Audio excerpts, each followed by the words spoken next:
Numbers 1. On the first day of the 2nd month of the 2nd year after the Israelites had come out of the land of Egypt, the Lord spoke to Moses in the tent of meeting in the wilderness of Sinai.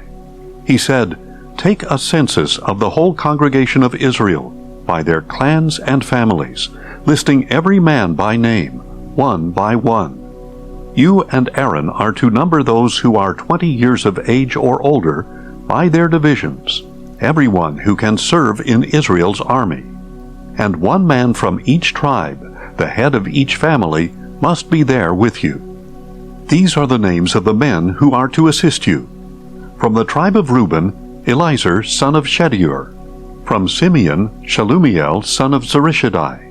From Judah, Nahshon son of Amminadab. From Issachar, Nethanel son of Zuar. From Zebulun, Eliab son of Helon. From the sons of Joseph, from Ephraim, Elishama son of Ammihud.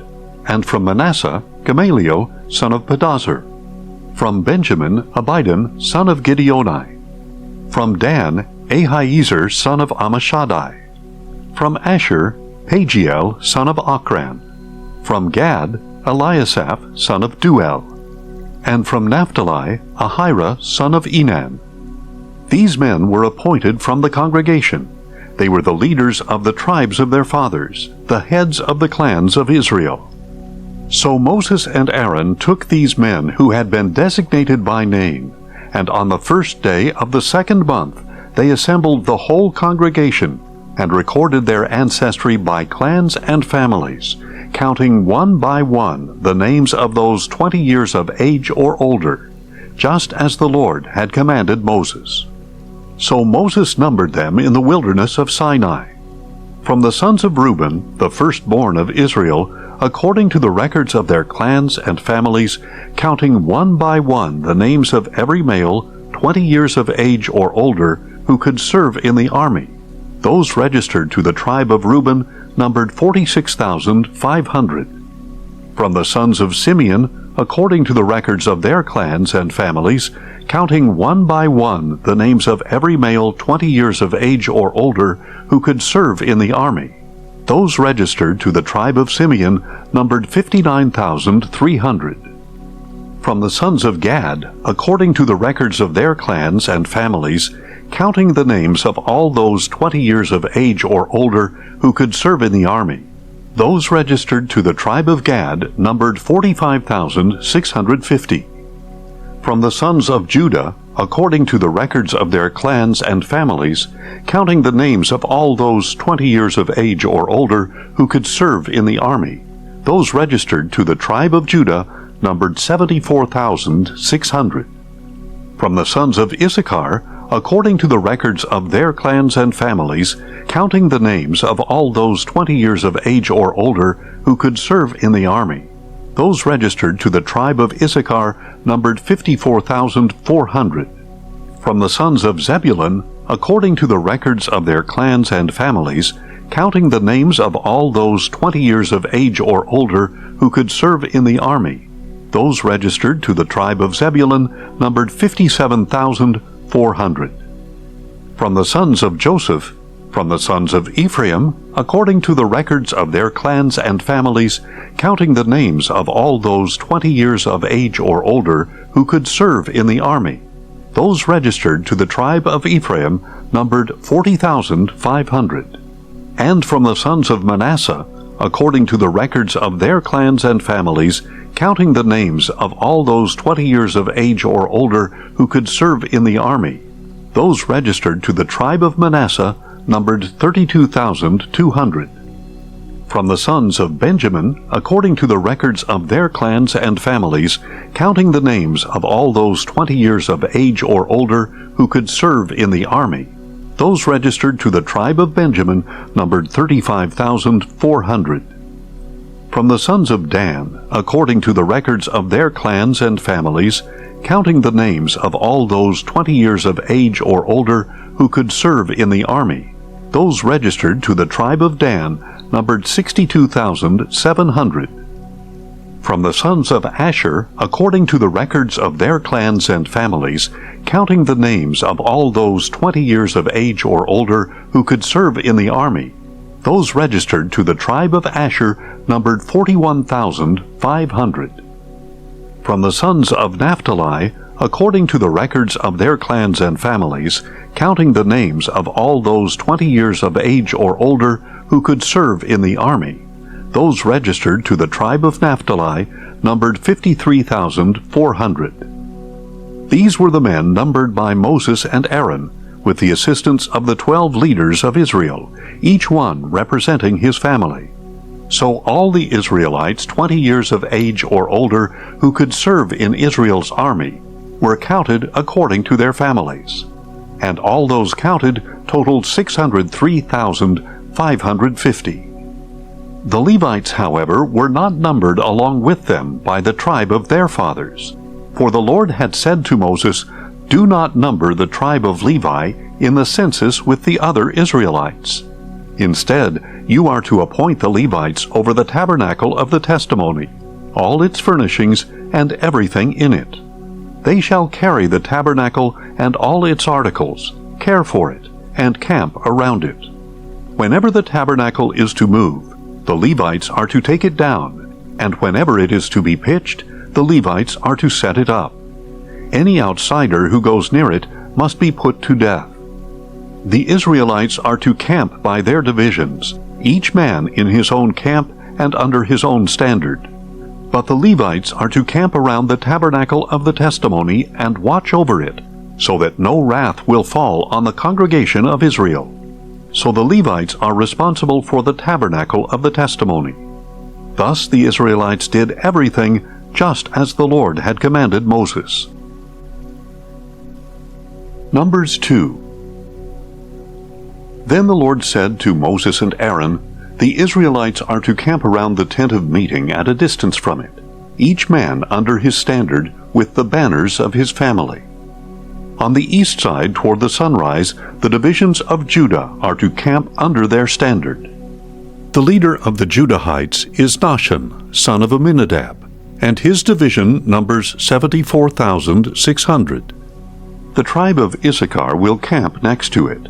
The leader of the Issacharites is Nethanel, son of Zuar, and his division numbers 54,400. Next will be the tribe of Zebulun. The leader of the Zebulunites is Eliab, son of Helon, and his division numbers 57,400. The total number of men in the divisions of the camp of Judah is 186,400. They shall set out first. On the south side, the divisions of Reuben are to camp under their standard. The leader of the Reubenites is Elizur, son of Shedeur, and his division numbers 46,500. The tribe of Simeon will camp next to it. The leader of the Simeonites is Shelumiel, son of Zurishaddai, and his division numbers 59,300. Next will be the tribe of Gad. The leader of the Gadites is Eliasaph, son of Duel, and his division numbers 45,650. The total number of men in the divisions of the camp of Reuben is 151,450. They shall set out second.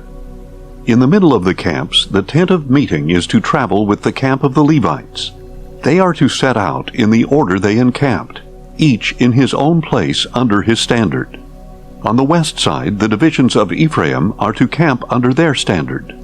The leader of the Ephraimites is Elishama, son of Ammihud, and his division numbers 40,500. The tribe of Manasseh will be next to it. The leader of the Manassites is Gamaliel, son of Pedazur, and his division numbers 32,200. Next will be the tribe of Benjamin. The leader of the Benjamites is Abidan, son of Gideoni, and his division numbers 35,400. The total number of men in the divisions of the camp of Ephraim is 108,100. They shall set out third. On the north side, the divisions of Dan are to camp under their standard.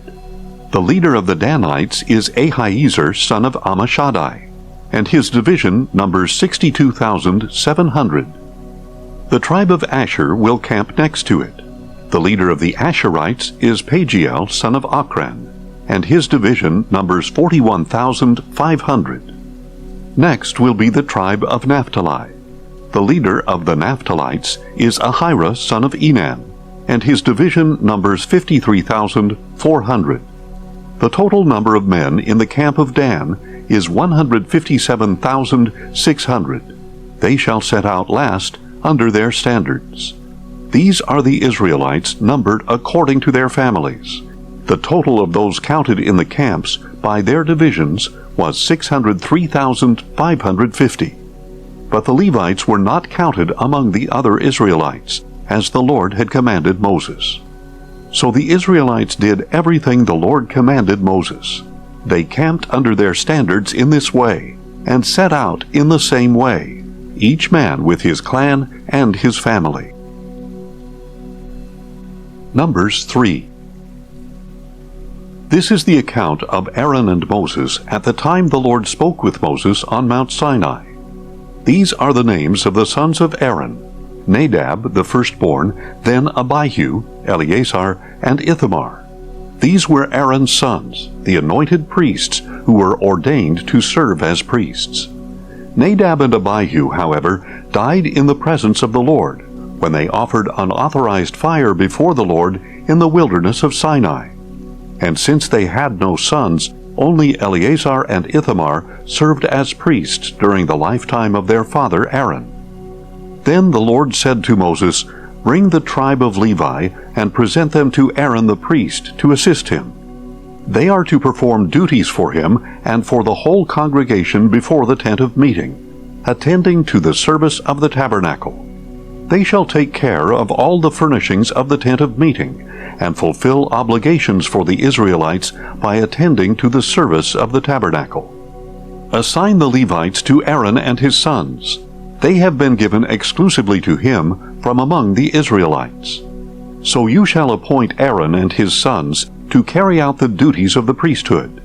But any outsider who approaches the tabernacle must be put to death." Again the Lord spoke to Moses, saying, "Behold, I have taken the Levites from among the children of Israel, in place of every firstborn Israelite from the womb. The Levites belong to me, for all the firstborn are mine.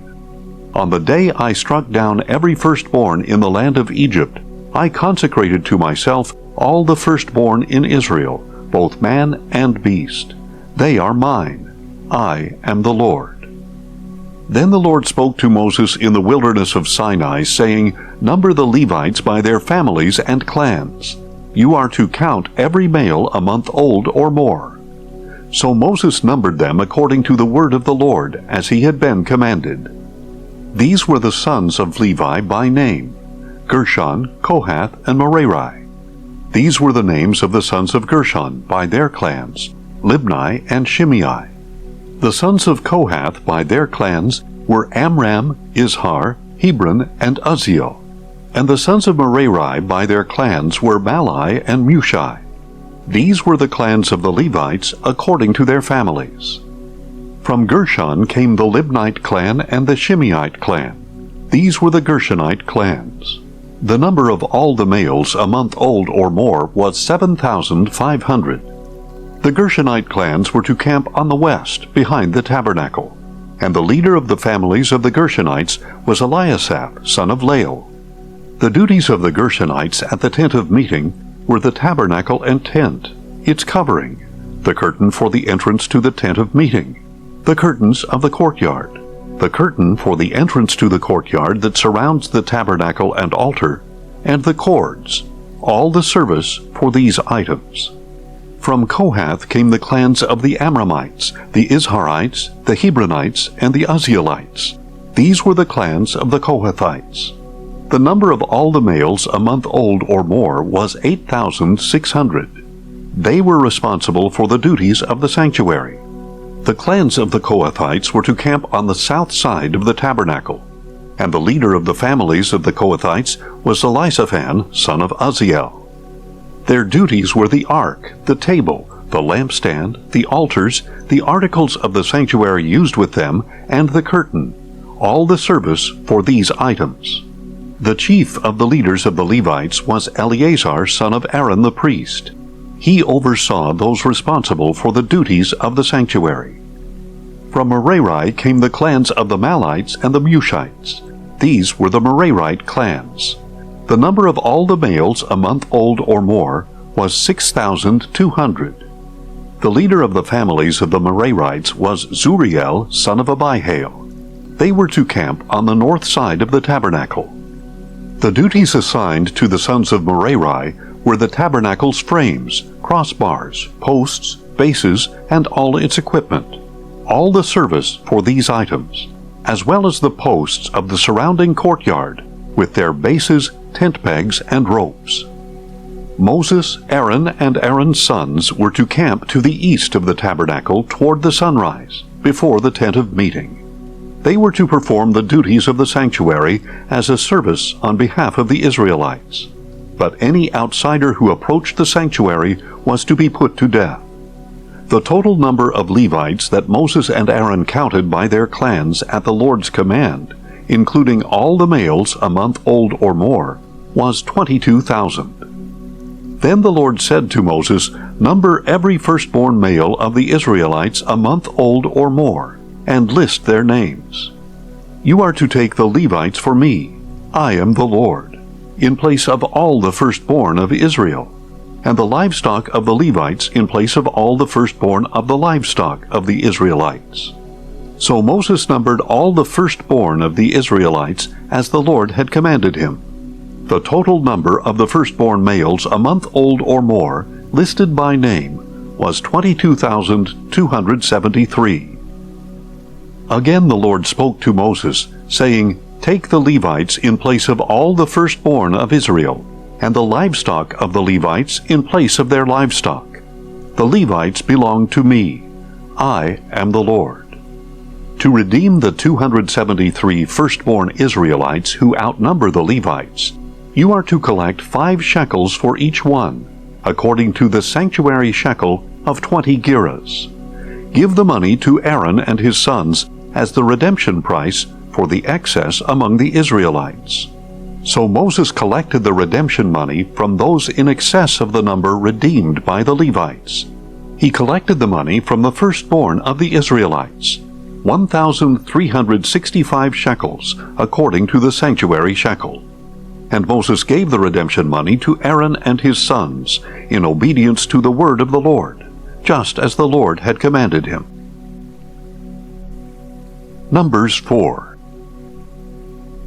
Then the Lord said to Moses and Aaron, "Take a census of the Kohathites among the Levites by their clans and families, men from 30 to 50 years old, everyone who is qualified to serve in the work at the tent of meeting." This service of the Kohathites at the tent of meeting regards the most holy things. Whenever the camp sets out, Aaron and his sons are to go in, take down the veil of the curtain, and cover the ark of the testimony with it. They are to place over this a covering of fine leather, spread a solid blue cloth over it, and insert its poles. Over the table of the presence they are to spread a blue cloth and place the plates and cups on it, along with the bowls and pitchers for the drink offering. The regular bread offering is to remain on it, and they shall spread a scarlet cloth over them, cover them with fine leather, and insert the poles. They are to take a blue cloth and cover the lampstand used for light, together with its lamps, wick trimmers, and trays, as well as the jars of oil with which to supply it. Then they shall wrap it and all its utensils inside a covering of fine leather, and put it on the carrying frame.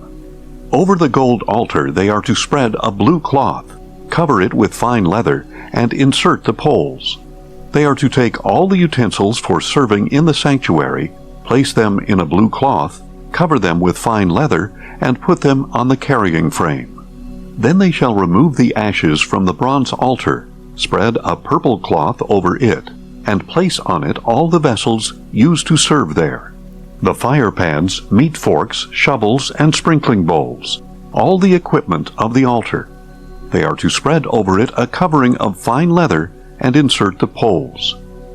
When Aaron and his sons have finished covering the holy objects and all their equipment, as soon as the camp is ready to move, the Kohathites shall come and do the carrying, but they must not touch the holy objects, or they will die.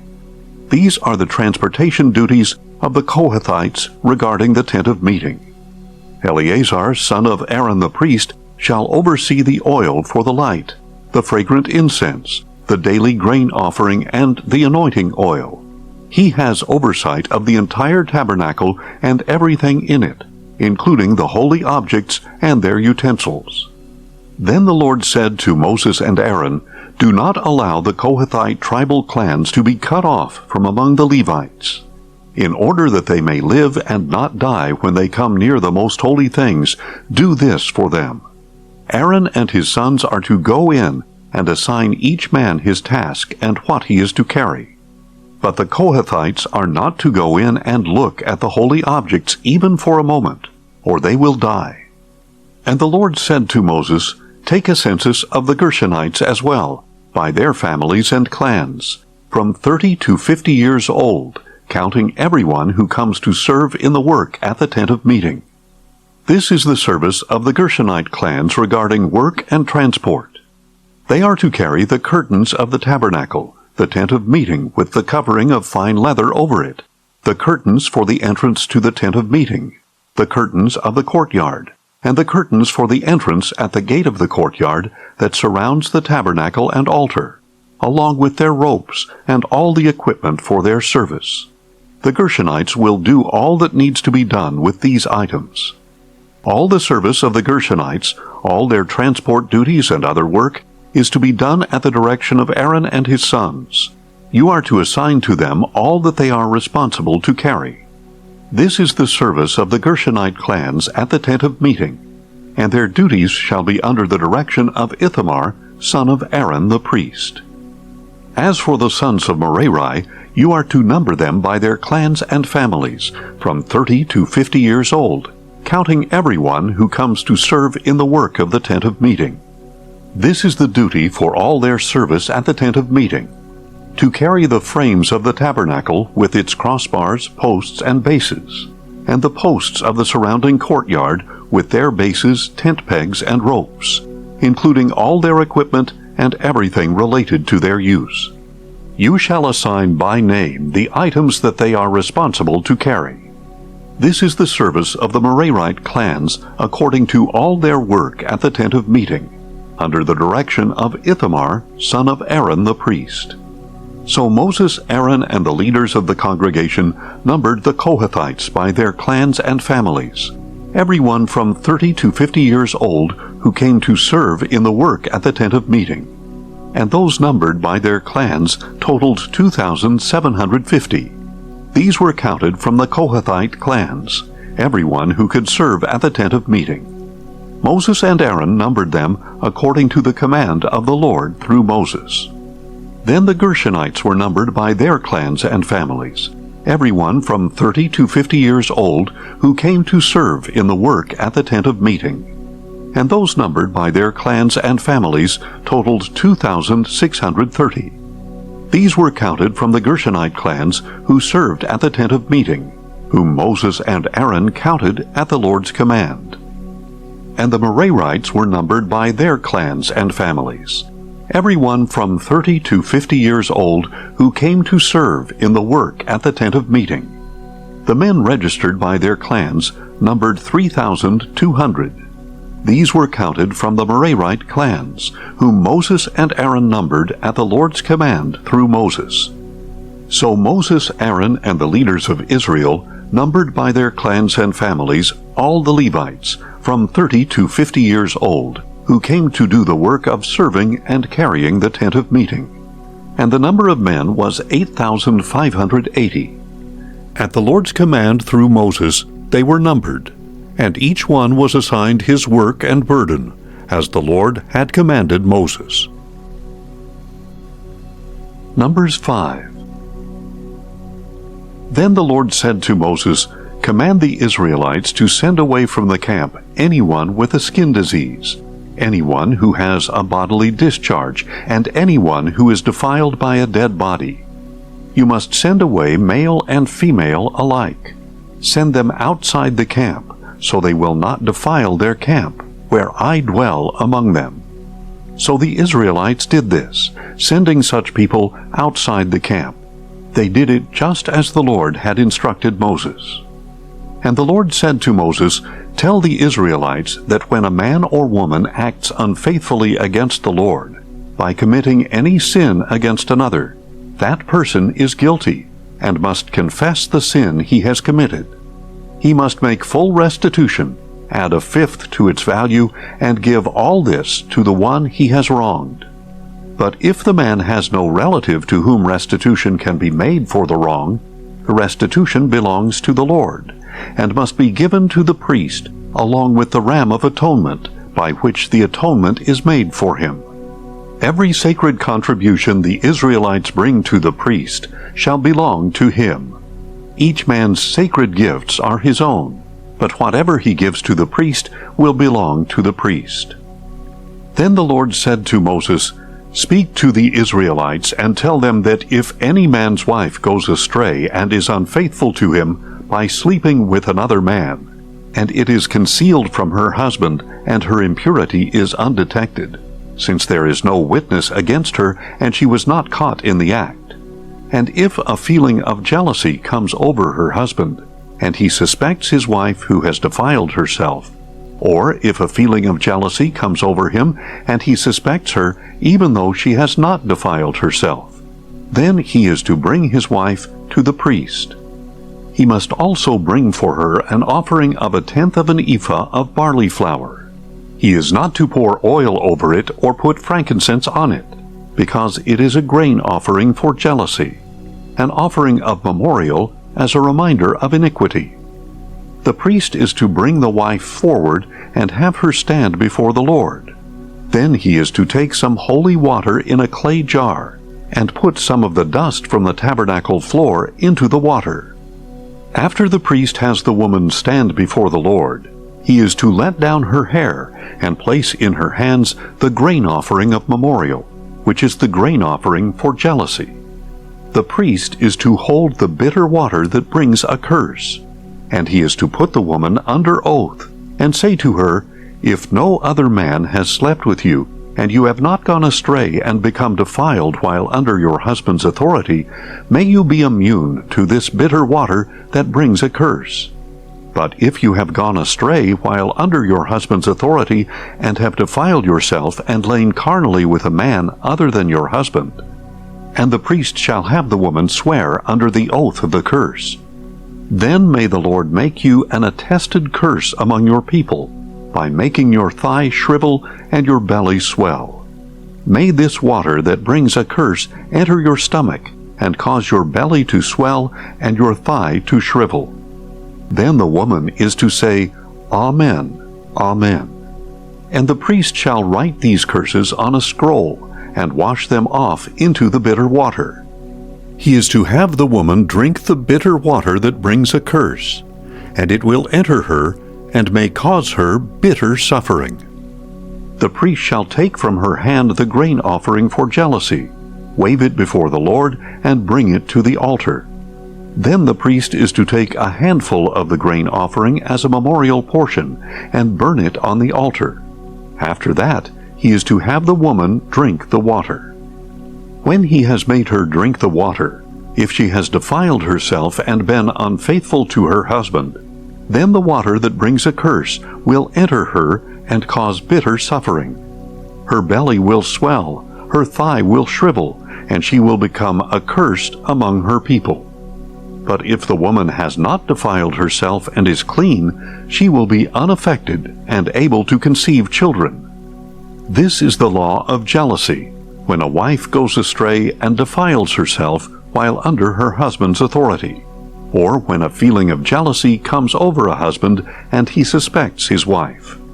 He is to have the woman stand before the Lord, and the priest is to apply to her this entire law. The husband will be free from guilt, but the woman shall bear her iniquity. Numbers 6. And the Lord said to Moses, Speak to the Israelites, and tell them that if a man or woman makes a special vow, the vow of a Nazirite, to separate himself to the Lord, he is to abstain from wine and strong drink. He must not drink vinegar made from wine or strong drink, and he must not drink any grape juice or eat fresh grapes or raisins. All the days of his separation he is not to eat anything that comes from the grapevine, not even the seeds or skins. For the entire period of his vow of separation, no razor shall touch his head. He must be holy until the time of his separation to the Lord is complete. He must let the hair of his head grow long. Throughout the days of his separation to the Lord, he must not go near a dead body.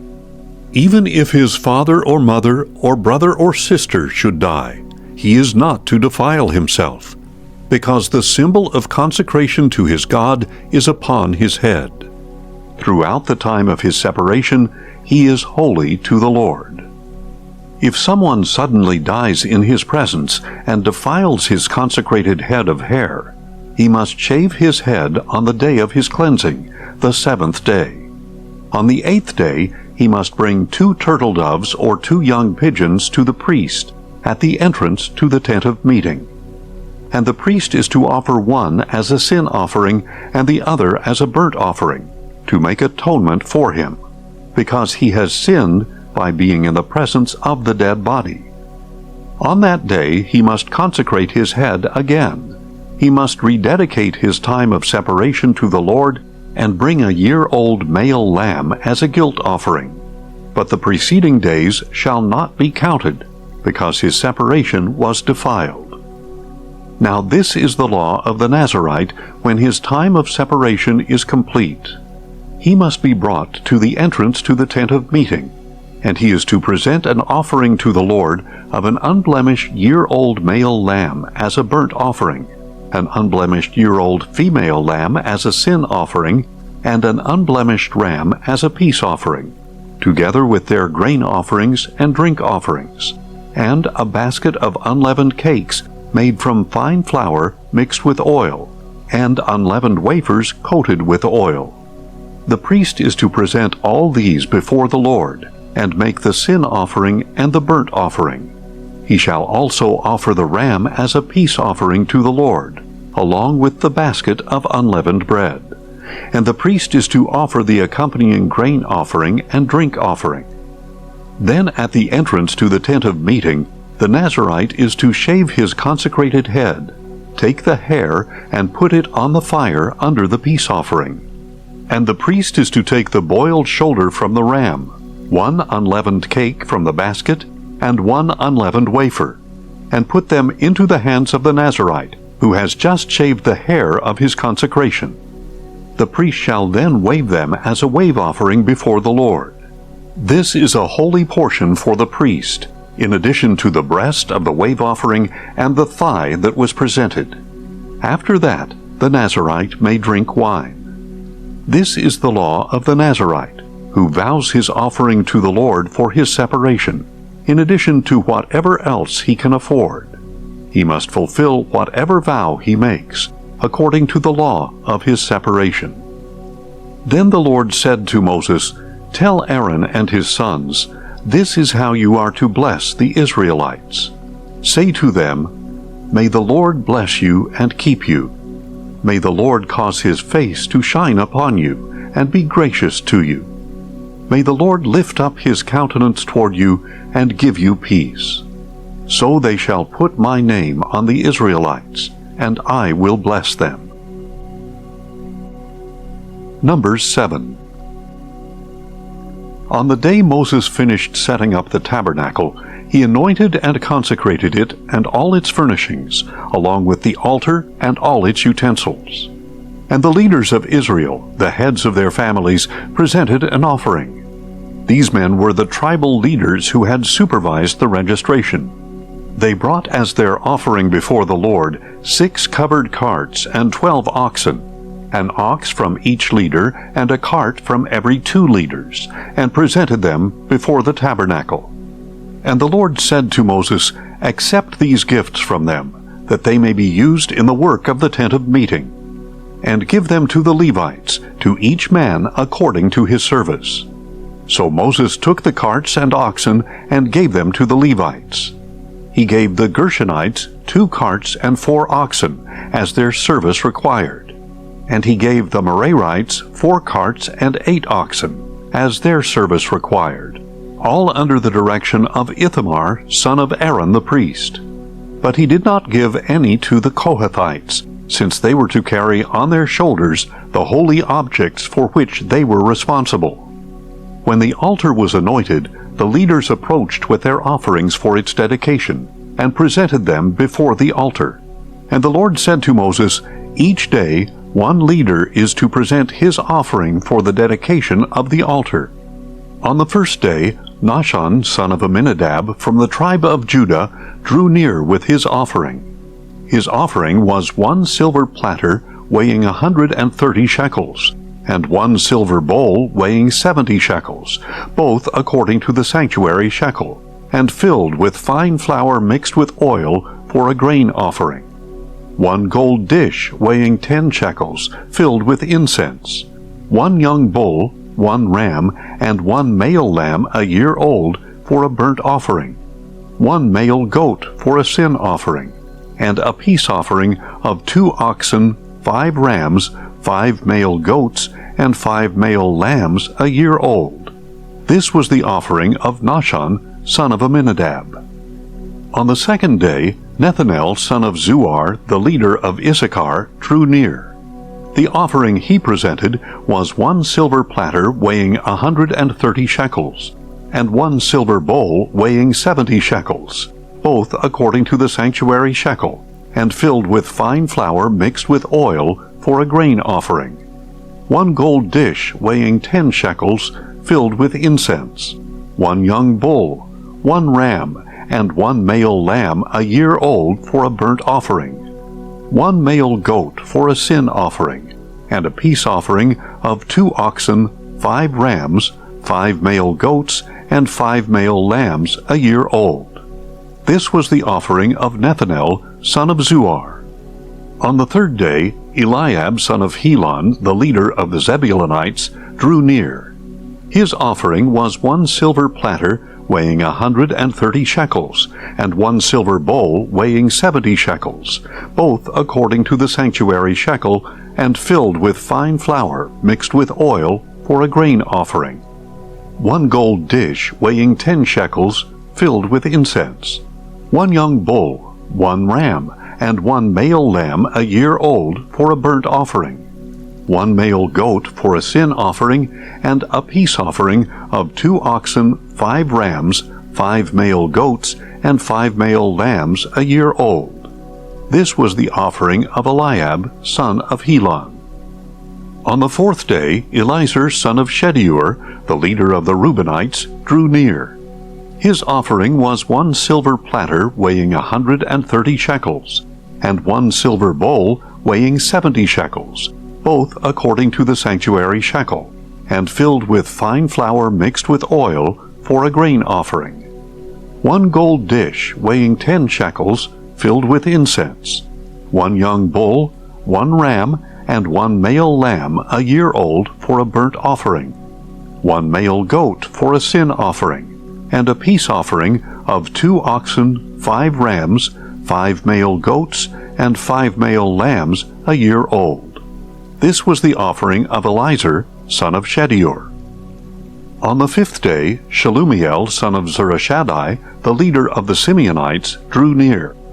His offering was 1 silver platter weighing 130 shekels, and 1 silver bowl weighing 70 shekels, both according to the sanctuary shekel, and filled with fine flour mixed with oil for a grain offering.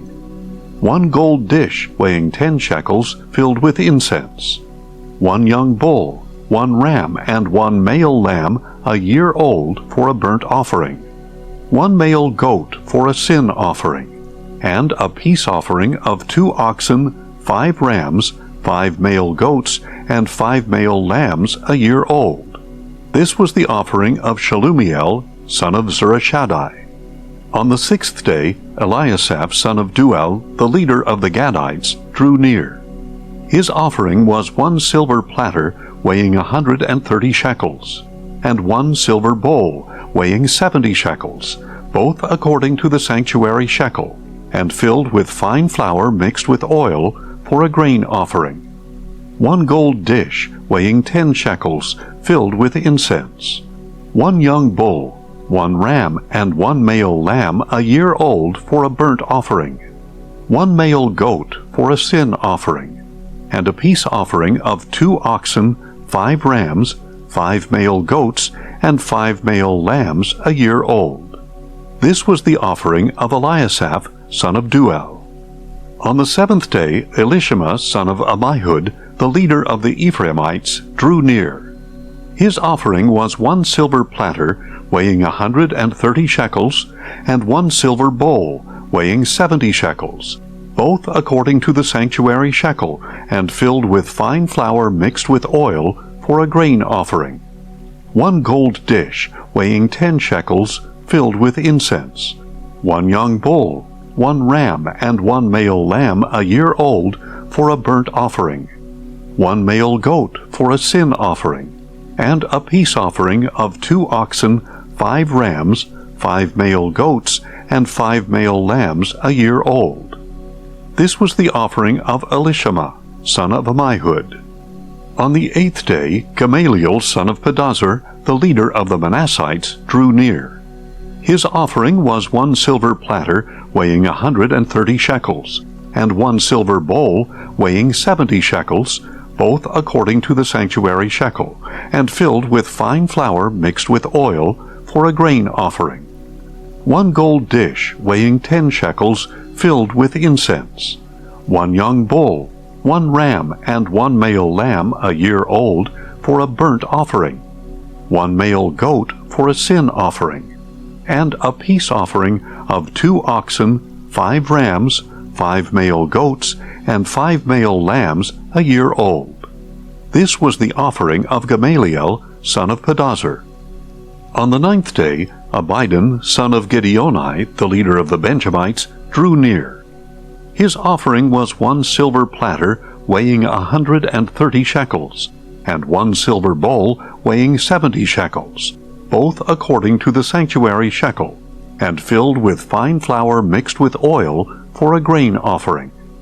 1 gold dish weighing 10 shekels, filled with incense. 1 young bull, 1 ram, and 1 male lamb a year old for a burnt offering. 1 male goat for a sin offering, and a peace offering of 2 oxen, 5 rams, 5 male goats, and 5 male lambs a year old. This was the offering of Abidan, son of Gideoni. On the 10th day, Ahiezer, son of Ammishaddai, the leader of the Danites, drew near.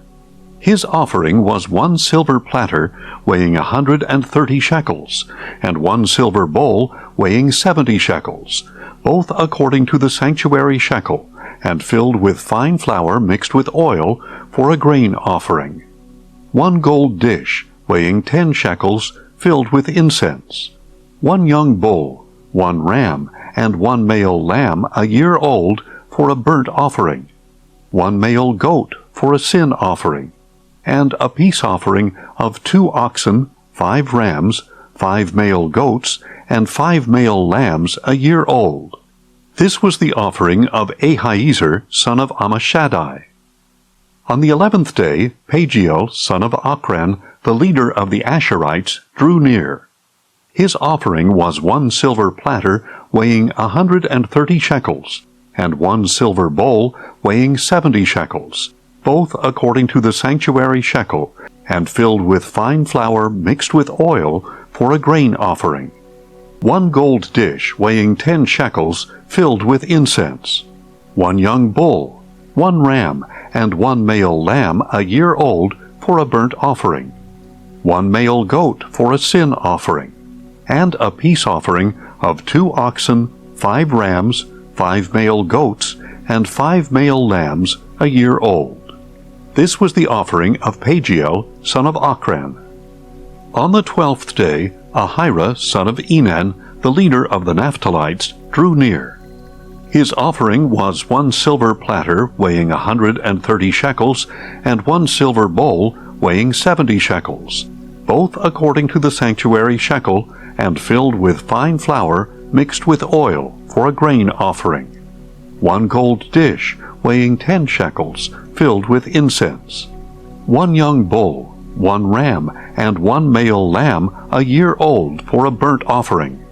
1 male goat for a sin offering, and a peace offering of 2 oxen, 5 rams, 5 male goats, and 5 male lambs a year old. This was the offering of Ahira son of Enan. So these were the offerings from the leaders of Israel for the dedication of the altar when it was anointed: 12 silver platters, 12 silver bowls, and 12 gold dishes. Each silver platter weighed 130 shekels, and each silver bowl 70 shekels. The total weight of the silver articles was 2,400 shekels, according to the sanctuary shekel. The 12 gold dishes filled with incense weighed 10 shekels each, according to the sanctuary shekel. The total weight of the gold dishes was 120 shekels. All the livestock for the burnt offering totaled 12 bulls, 12 rams, and 12 male lambs a year old, together with their grain offerings, and 12 male goats for the sin offering. All the livestock sacrificed for the peace offering totaled 24 bulls, 60 rams, 60 male goats, and 60 male lambs a year old. This was the dedication offering for the altar after it was anointed.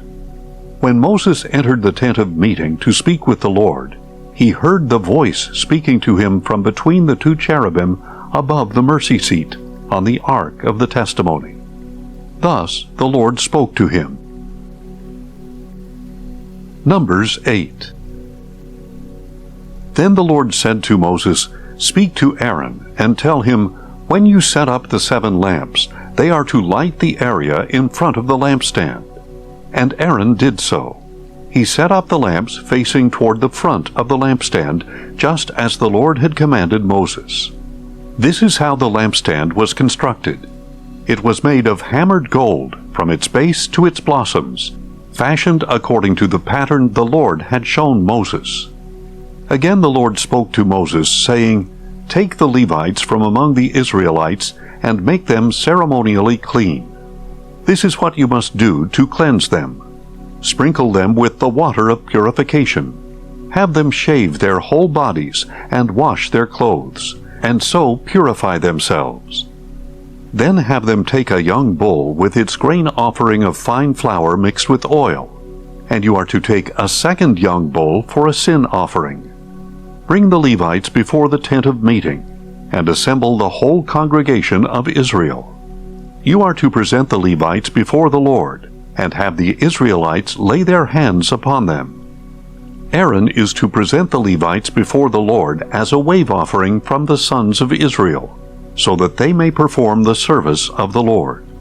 And the Levites are to lay their hands on the heads of the bulls, and offer to the Lord one as a sin offering and the other as a burnt offering, to make atonement for the Levites. You are to have the Levites stand before Aaron and his sons, and then present them before the Lord as a wave offering. In this way you shall separate the Levites from the rest of the Israelites, and the Levites will belong to me.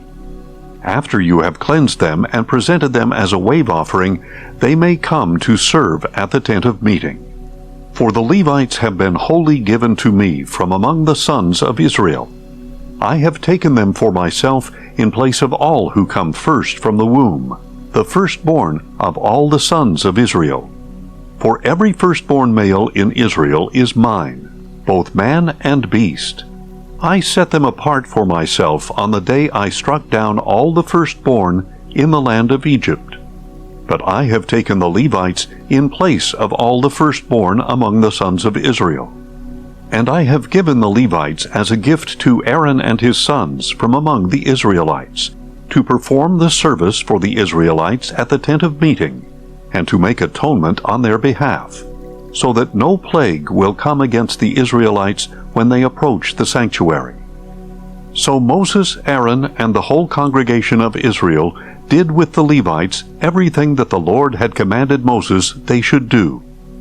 The Levites purified themselves and washed their clothes, and Aaron presented them as a wave offering before the Lord. Aaron also made atonement for them to cleanse them.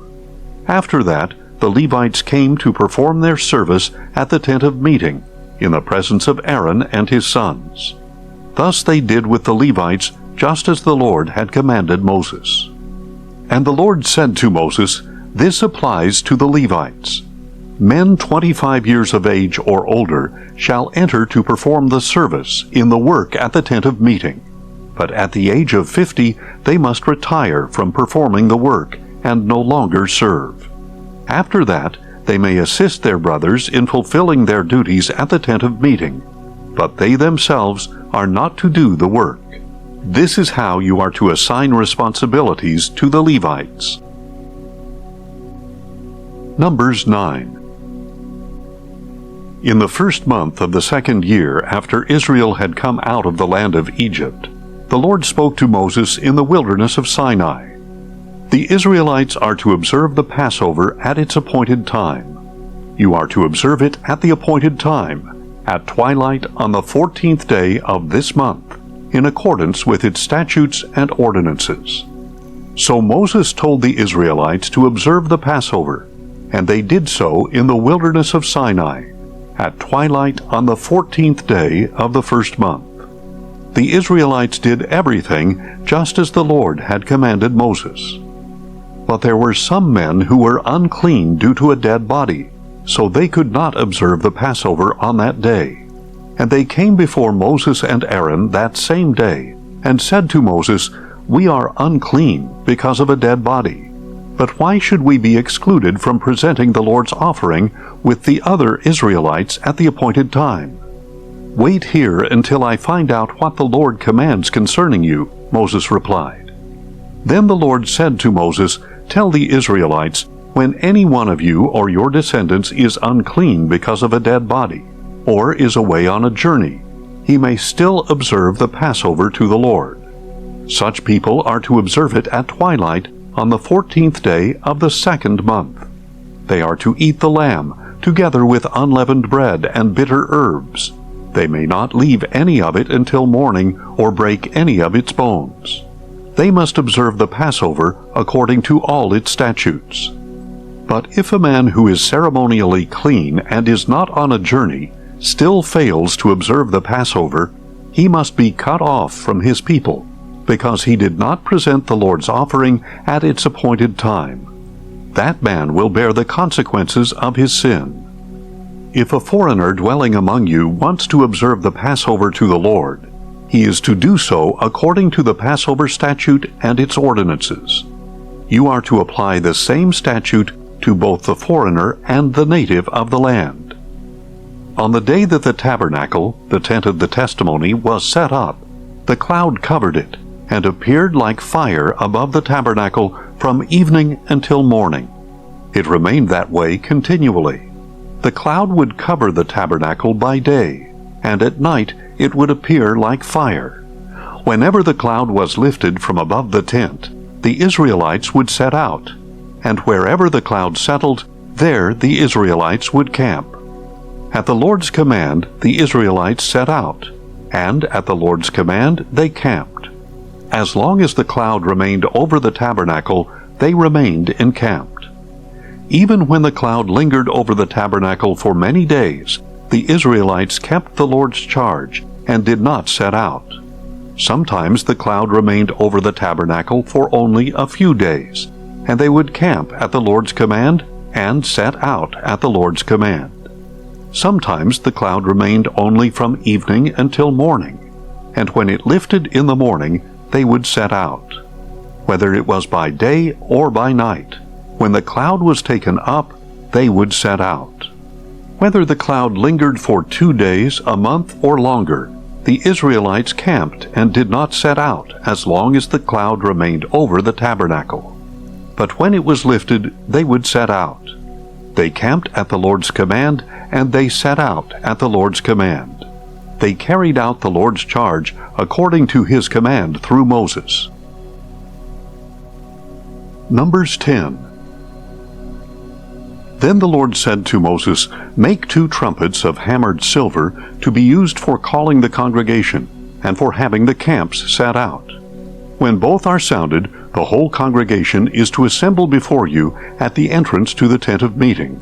But if only one is sounded, then the leaders, the heads of the clans of Israel, are to gather before you.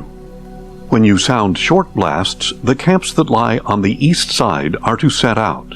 When you sound the short blasts a second time, the camps that lie on the south side are to set out. The blasts are to signal them to set out. To convene the assembly, you are to sound long blasts, not short ones. The sons of Aaron, the priests, are to sound the trumpets. This shall be a permanent statute for you and the generations to come. When you enter into battle in your land against an adversary who attacks you, sound short blasts on the trumpets, and you will be remembered before the Lord your God, and saved from your enemies. And on your joyous occasions, your appointed feasts, and the beginning of each month, you are to blow the trumpets over your burnt offerings and peace offerings to serve as a reminder for you before your God. I am the Lord your God. On the 20th day of the 2nd month of the 2nd year, the cloud was lifted from above the tabernacle of the testimony, and the Israelites set out from the wilderness of Sinai, traveling from place to place until the cloud settled in the wilderness of Paran. They set out this first time according to the Lord's command through Moses. First, the divisions of the camp of Judah set out under their standard, with Nahshon, son of Amminadab, in command. Nethanel, son of Zuar, was over the division of the tribe of Issachar, and Eliab, son of Helon, was over the division of the tribe of Zebulun. Then the tabernacle was taken down, and the Gershonites and the Merarites set out, transporting it. Then the divisions of the camp of Reuben set out under their standard, with Elizur, son of Shedeur, in command. Shelumiel, son of Zurishaddai, was over the division of the tribe of Simeon, and Eliasaph, son of Duel, was over the division of the tribe of Gad. Then the Kohathites set out, transporting the holy objects. The tabernacle was to be set up before their arrival. Next, the divisions of the camp of Ephraim set out under their standard, with Elishama, son of Ammihud, in command. Gamaliel, son of Pedazur, was over the division of the tribe of Manasseh, and Abidan, son of Gideoni, was over the division of the tribe of Benjamin. Finally, the divisions of the camp of Dan set out under their standard, serving as the rear guard for all units, with Ahiezer, son of Ammishaddai, in command. Pagiel, son of Ochran, was over the division of the tribe of Asher, and Ahira, son of Enan, was over the division of the tribe of Naphtali. This was the order of march for the Israelite divisions as they set out. Then Moses said to Hobab, the son of Moses' father-in-law Reuel the Midianite, "We are setting out for the place of which the Lord said, 'I will give it to you.' Come with us, and we will treat you well, for the Lord has promised good things to Israel." "I will not go," Hobab replied. "Instead, I am going back to my own land and my own people." "Please do not leave us," Moses said, "since you know where we should camp in the wilderness, and you can serve as our eyes. If you come with us, we will share with you whatever good things the Lord gives us." So they set out on a 3-day journey from the mountain of the Lord, with the ark of the covenant of the Lord traveling ahead of them for those 3 days, to seek a resting place for them. And the cloud of the Lord was over them by day, when they set out from the camp. Whenever the ark set out, Moses would say, "Rise up, O Lord! May your enemies be scattered, may those who hate you flee before you." And when it came to rest, he would say, "Return, O Lord, to the countless thousands of Israel." Numbers 11. Soon the people began to complain about their hardship in the hearing of the Lord.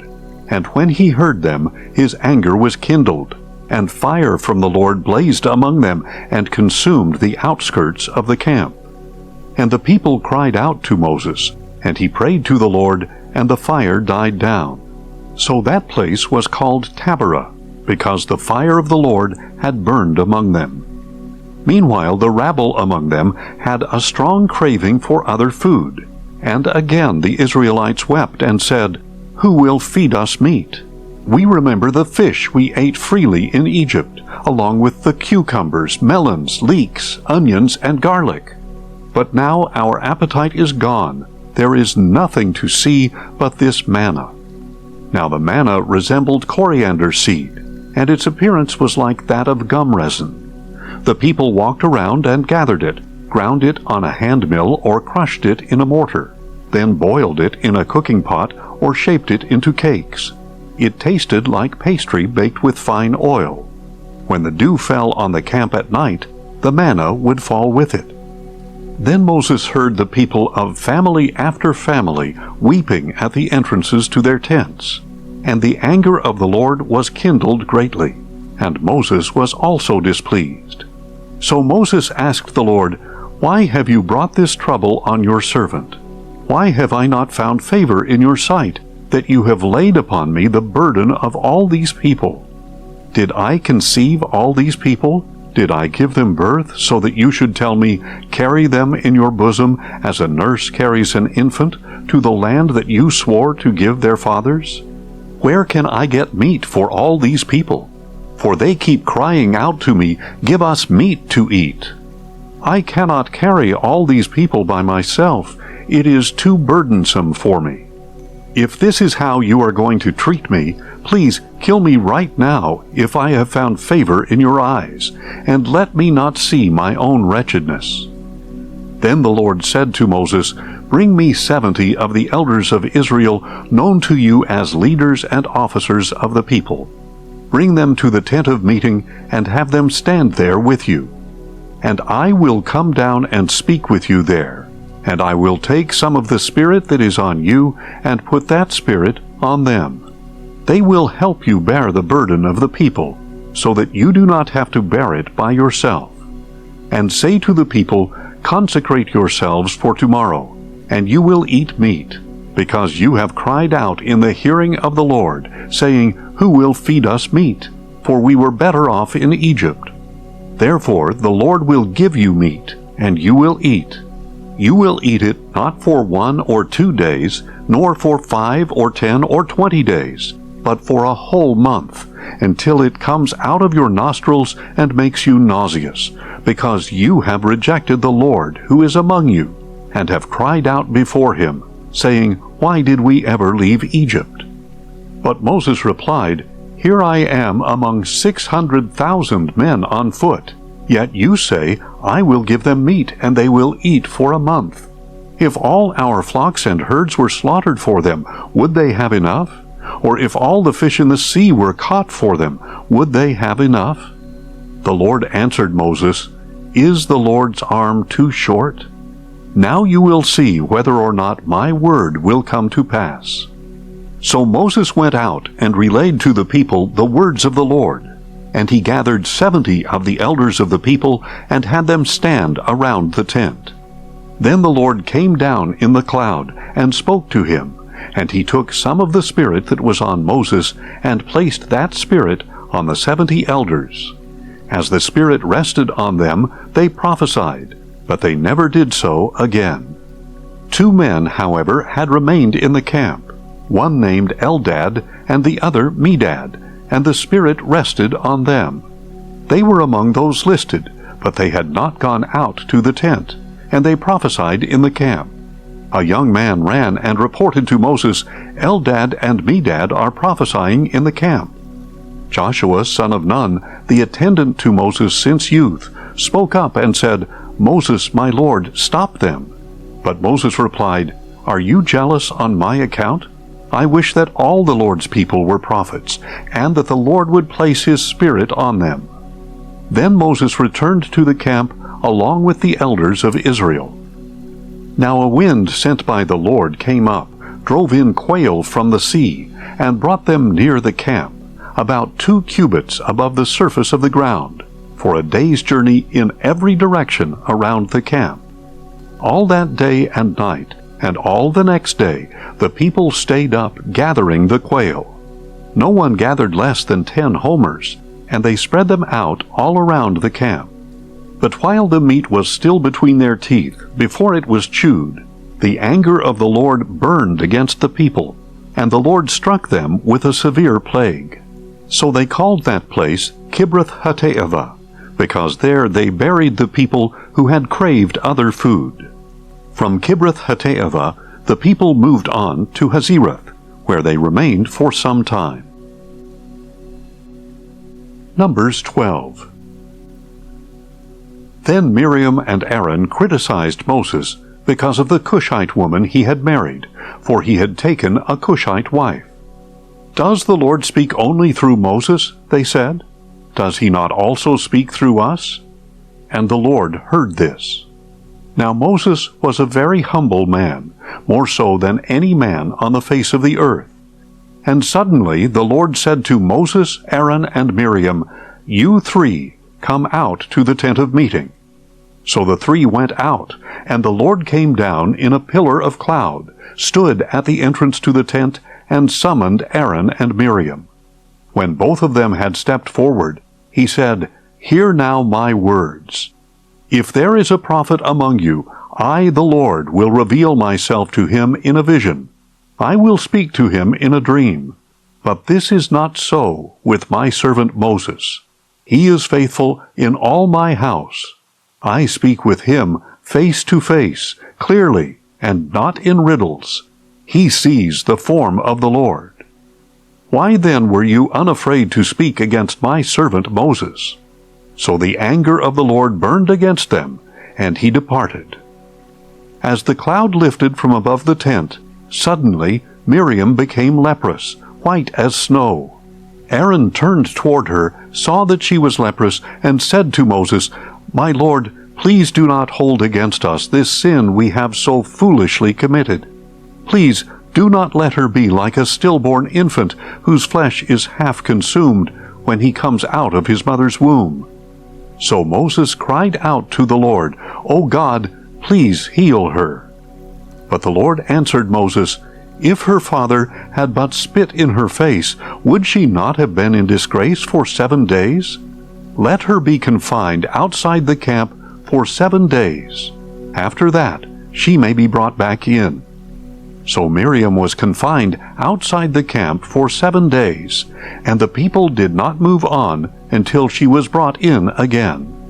After that, the people set out from Hazeroth and camped in the wilderness of Paran.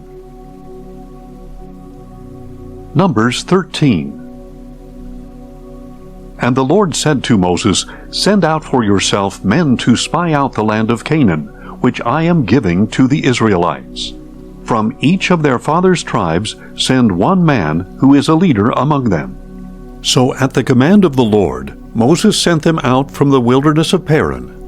All the men were leaders of the Israelites, and these were their names. From the tribe of Reuben, Shammua, son of Zachar. From the tribe of Simeon, Shaphat, son of Hori. From the tribe of Judah, Caleb, son of Jephunneh. From the tribe of Issachar, Igal, son of Joseph. From the tribe of Ephraim, Hoshea, son of Nun. From the tribe of Benjamin, Paltai, son of Raphu. From the tribe of Zebulun, Gadiel, son of Sodai. From the tribe of Manasseh, a tribe of Joseph, Gadai, son of Susai. From the tribe of Dan, Amiel, son of Gamalai. From the tribe of Asher, Sethur, son of Michael. From the tribe of Naphtali, Nabai, son of Vophsi.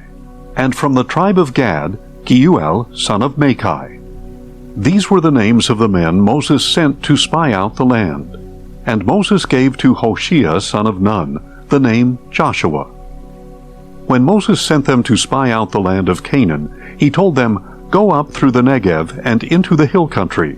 See what the land is like, and whether its people are strong or weak, few or many. Is the land where they live good or bad? Are the cities where they dwell open camps or fortifications? Is the soil fertile or unproductive? Are there trees in it or not? Be courageous, and bring back some of the fruit of the land. It was the season for the first ripe grapes. So they went up and spied out the land, from the wilderness of Zin as far as Rehob, toward Lebo-Hamath. They went up through the Negev, and came to Hebron, where Ahiman, Sheshai, and Talmai, the descendants of Anak, dwelled. It had been built 7 years before Zoan in Egypt. When they came to the valley of Eshcol, they cut down a branch with a single cluster of grapes, which they carried on a pole between 2 men. They also took some pomegranates and figs. Because of the cluster of grapes the Israelites cut there, that place was called the Valley of Eshcol.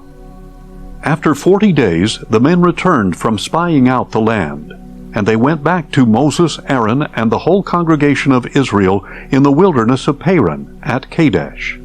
They brought back a report for the whole congregation and showed them the fruit of the land. And they gave this account to Moses: "We went into the land to which you sent us, and indeed it is flowing with milk and honey. Here is some of its fruit. Nevertheless, the people living in the land are strong, and the cities are large and fortified. We even saw the descendants of Anak there. The Amalekites live in the land of the Negev. The Hittites, Jebusites, and Amorites live in the hill country, and the Canaanites live by the sea and along the Jordan." Then Caleb quieted the people before Moses and said, "We must go up and take possession of the land, for we can certainly conquer it." But the men who had gone up with him replied, "We cannot go up against the people, for they are stronger than we are."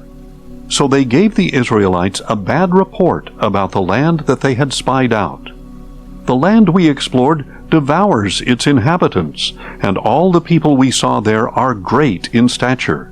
We even saw the Nephilim there, the descendants of Anak that come from the Nephilim. We seemed like grasshoppers in our own sight, and we must have seemed the same to them." Numbers 14. Then the whole congregation lifted up their voices and cried out, and that night the people wept.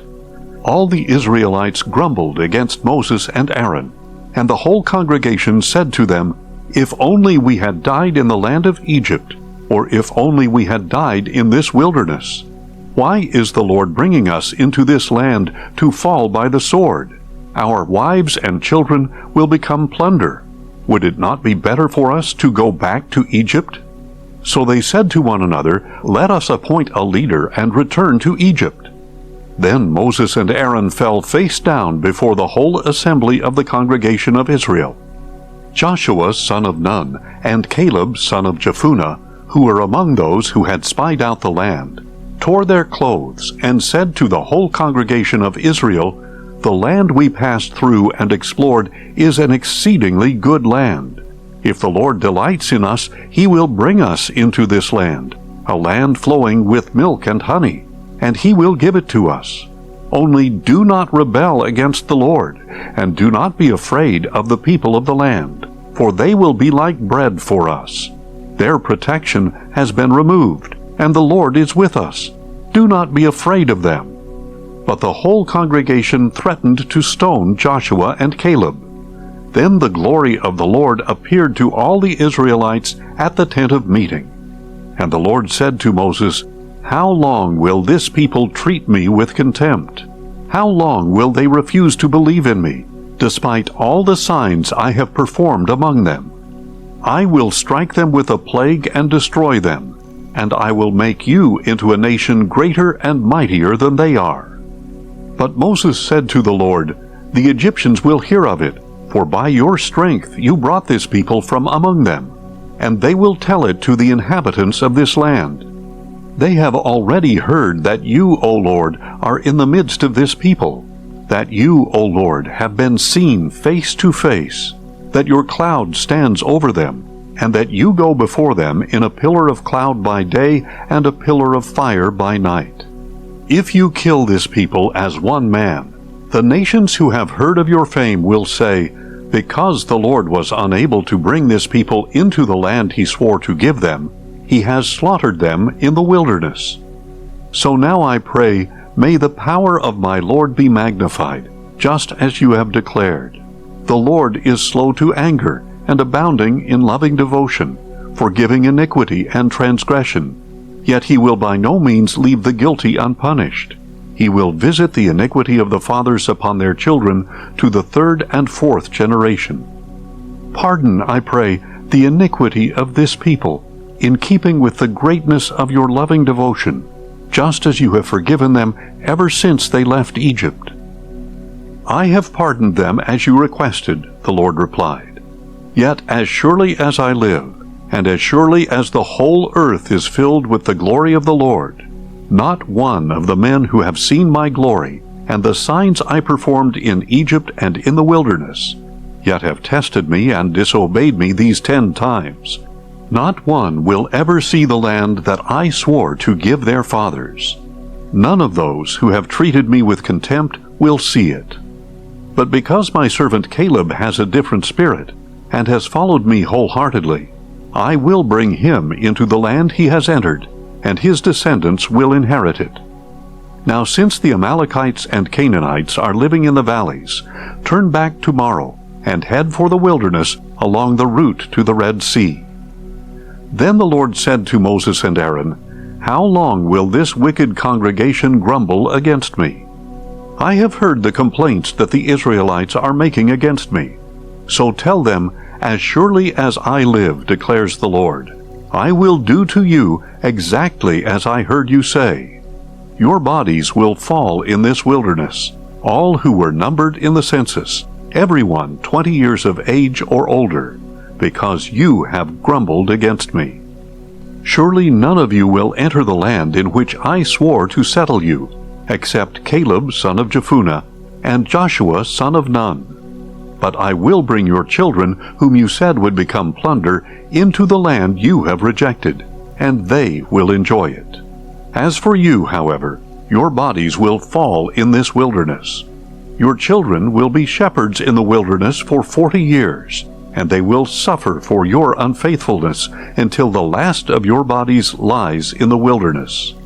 In keeping with the 40 days you spied out the land, you shall bear your guilt 40 years, a year for each day, and you will experience my alienation. I, the Lord, have spoken, and I will surely do these things to this entire wicked congregation which has conspired against me. They will meet their end in the wilderness, and there they will die. So the men Moses had sent to spy out the land, who had returned and made the whole congregation grumble against him by bringing out a bad report about the land. Those men who had brought out the bad report about the land were struck down by a plague before the Lord. Of those men who had gone to spy out the land, only Joshua son of Nun and Caleb son of Jephunneh remained alive. And when Moses relayed these words to all the Israelites, the people mourned bitterly. Early the next morning they got up and went up toward the ridge of the hill country. We have indeed sinned, they said, but we will go to the place the Lord has promised. But Moses said, Why are you transgressing the commandment of the Lord? This will not succeed. Do not go up, lest you be struck down by your enemies, because the Lord is not among you. For there the Amalekites and Canaanites will face you, and you will fall by the sword. Because you have turned away from the Lord, he will not be with you. But they dared to go up to the ridge of the hill country, though neither Moses nor the ark of the covenant of the Lord moved from the camp. Then the Amalekites and Canaanites who lived in that part of the hill country came down, attacked them, and routed them all the way to Hormah. Numbers 15. Then the Lord said to Moses, Speak to the Israelites, and tell them, After you enter the land that I am giving you as a home, and you present a food offering to the Lord from the herd or flock, to produce a pleasing aroma to the Lord, either a burnt offering or a sacrifice, for a special vow or free will offering or appointed feast. Then the one presenting his offering to the Lord shall also present a grain offering of 1/10 of an ephah of fine flour mixed with 1/4 hin of olive oil. With the burnt offering or sacrifice of each lamb, you are to prepare a quarter hin of wine as a drink offering. With a ram, you are to prepare a grain offering of 2/10 of an ephah of fine flour mixed with 1/3 of a hin of olive oil, and 1/3 of a hin of wine as a drink offering, a pleasing aroma to the Lord. When you prepare a young bull as a burnt offering or sacrifice to fulfill a vow or as a peace offering to the Lord, present with the bull a grain offering of 3/10 of an ephah of fine flour mixed with half a hin of olive oil. Also, present half a hin of wine as a drink offering. It is a food offering, a pleasing aroma to the Lord. This is to be done for each bull, ram, lamb, or goat. This is how you must prepare each one, no matter how many. Everyone who is native born shall prepare these things in this way when he presents a food offering as a pleasing aroma to the Lord. And for the generations to come, if a foreigner residing with you or someone else among you wants to prepare a food offering as a pleasing aroma to the Lord, he is to do exactly as you do. The assembly is to have the same statute both for you and for the foreign resident. It is a permanent statute for the generations to come. You and the foreigner shall be the same before the Lord. The same law and the same ordinance will apply both to you and to the foreigner residing with you.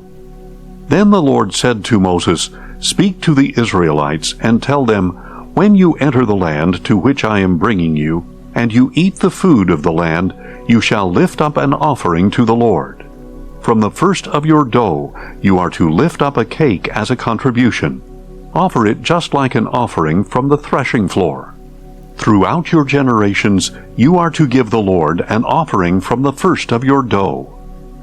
Now if you stray unintentionally and do not obey all these commandments that the Lord has spoken to Moses, all that the Lord has commanded you through Moses from the day the Lord gave them, and continuing through the generations to come, and if it was done unintentionally without the knowledge of the congregation, then the whole congregation is to prepare one young bull as a burnt offering, a pleasing aroma to the Lord, with its grain offering and drink offering according to the regulation, and one male goat as a sin offering.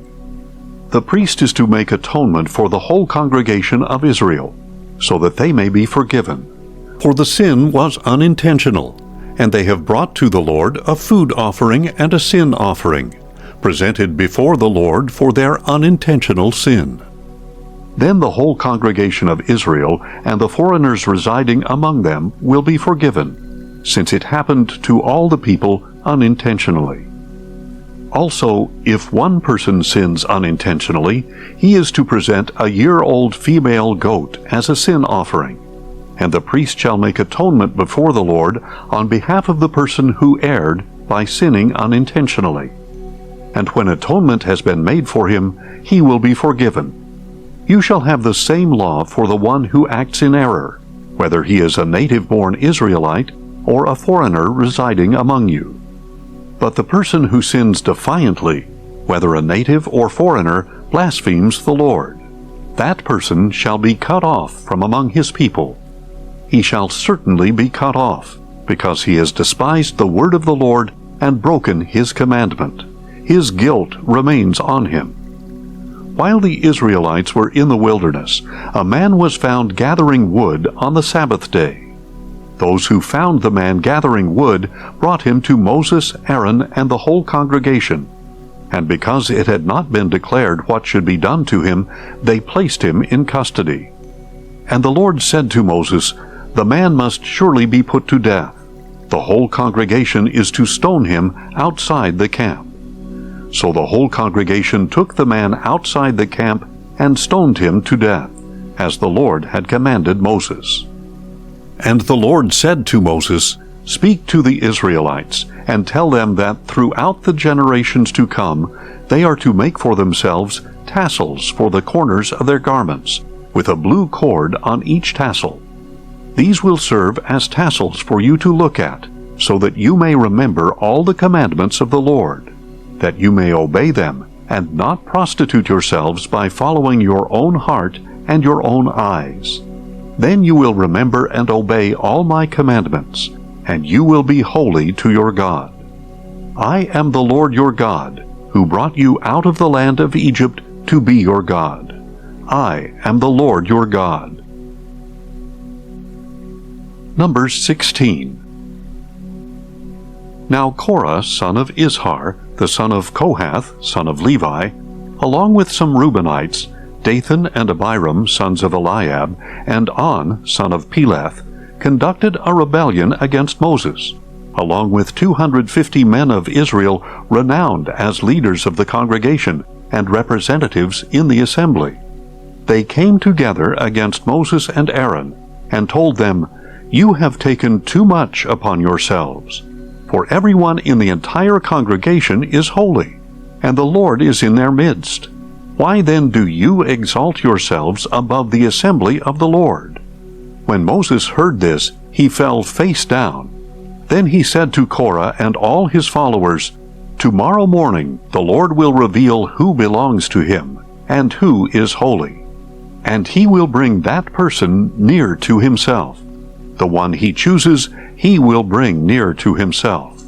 You, Korah, and all your followers are to do as follows. Take censers, and tomorrow you are to place fire and incense in them in the presence of the Lord. Then the man the Lord chooses will be the one who is holy.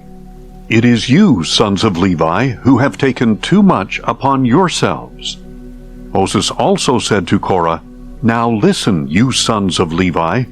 Is it not enough for you that the God of Israel has separated you from the congregation of Israel and brought you near to himself to perform the work at the Lord's tabernacle, and to stand before the congregation to minister to them?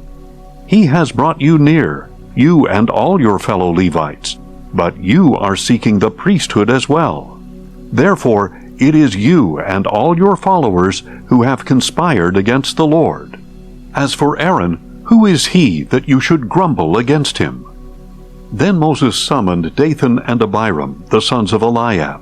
But they said, "We will not come. Is it not enough that you have brought us up out of a land flowing with milk and honey to kill us in the wilderness? Must you also appoint yourself as ruler over us? Moreover, you have not brought us into a land flowing with milk and honey, or given us an inheritance of fields and vineyards. Will you gouge out the eyes of these men? No, we will not come."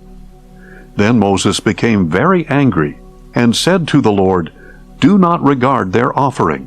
I have not taken one donkey from them, or mistreated a single one of them." And Moses said to Korah, "You and all your followers are to appear before the Lord tomorrow, you and they and Aaron. Each man is to take his censer, place incense in it, and present it before the Lord, 250 censers. You and Aaron are to present your censers as well."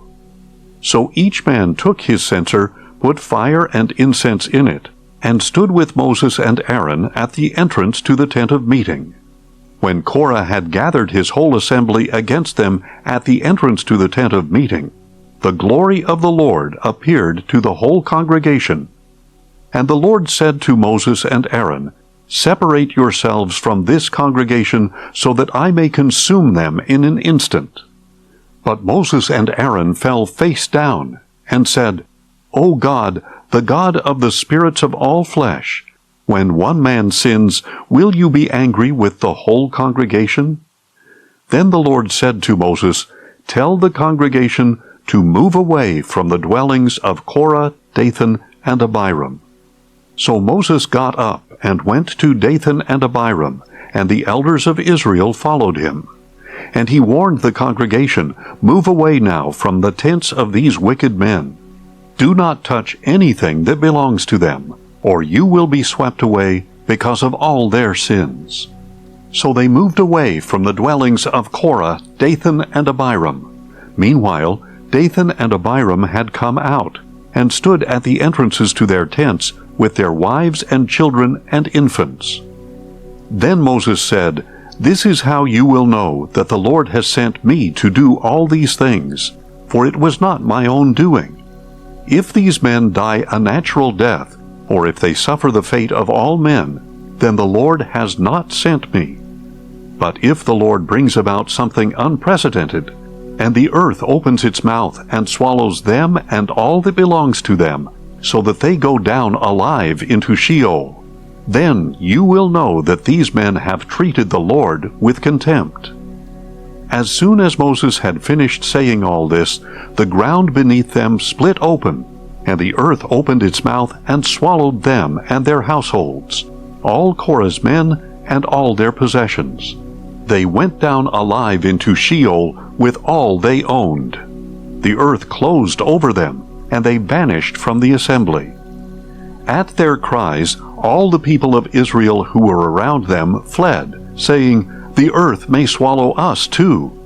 And fire came forth from the Lord, and consumed the 250 men who were offering the incense.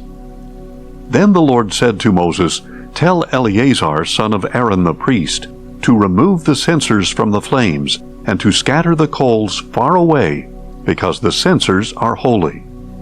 As for the censers of those who sinned at the cost of their own lives, hammer them into sheets to overlay the altar, for these were presented before the Lord, and so have become holy.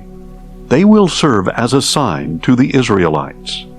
So Eleazar the priest took the bronze censers brought by those who had been burned up, and he had them hammered out to overlay the altar, just as the Lord commanded him through Moses.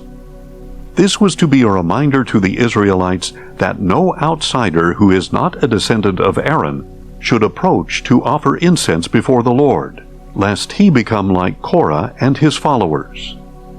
The next day the whole congregation of Israel grumbled against Moses and Aaron, saying, "You have killed the Lord's people."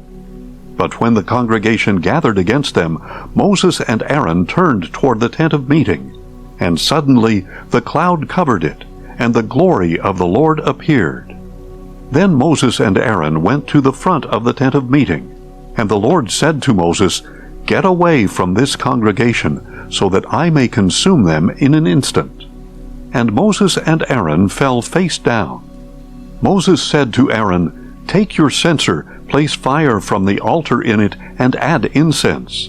Go quickly to the congregation, and make atonement for them, because wrath has come out from the Lord. The plague has begun." So Aaron took the censer as Moses had ordered, and ran into the midst of the assembly. And seeing that the plague had begun among the people, he offered the incense, and made atonement for the people. He stood between the living and the dead, and the plague was halted. But those who died from the plague numbered 14,700, in addition to those who had died on account of Korah.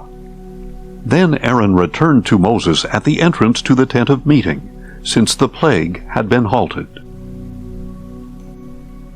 Numbers 17.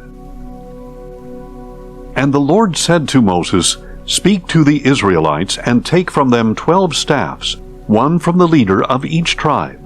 Write each man's name on his staff, and write Aaron's name on the staff of Levi, because there must be one staff for the head of each tribe. Place the staffs in the tent of meeting in front of the testimony, where I meet with you. The staff belonging to the man I choose will sprout, and I will rid myself of the constant grumbling of the Israelites against you." So Moses spoke to the Israelites, and each of their leaders gave him a staff, one for each of the leaders of their tribes, 12 staffs in all. And Aaron's staff was among them. Then Moses placed the staffs before the Lord in the tent of the testimony.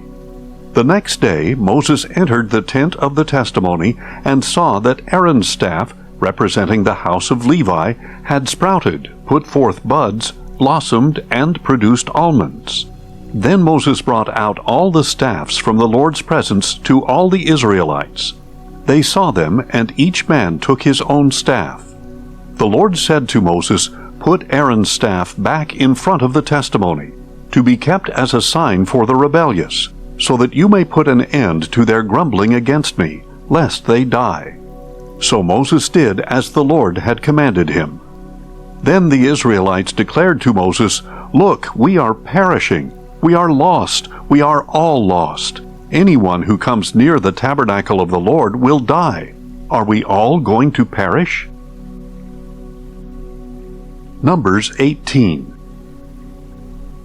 So the Lord said to Aaron, "You and your sons and your father's house must bear the iniquity involving the sanctuary.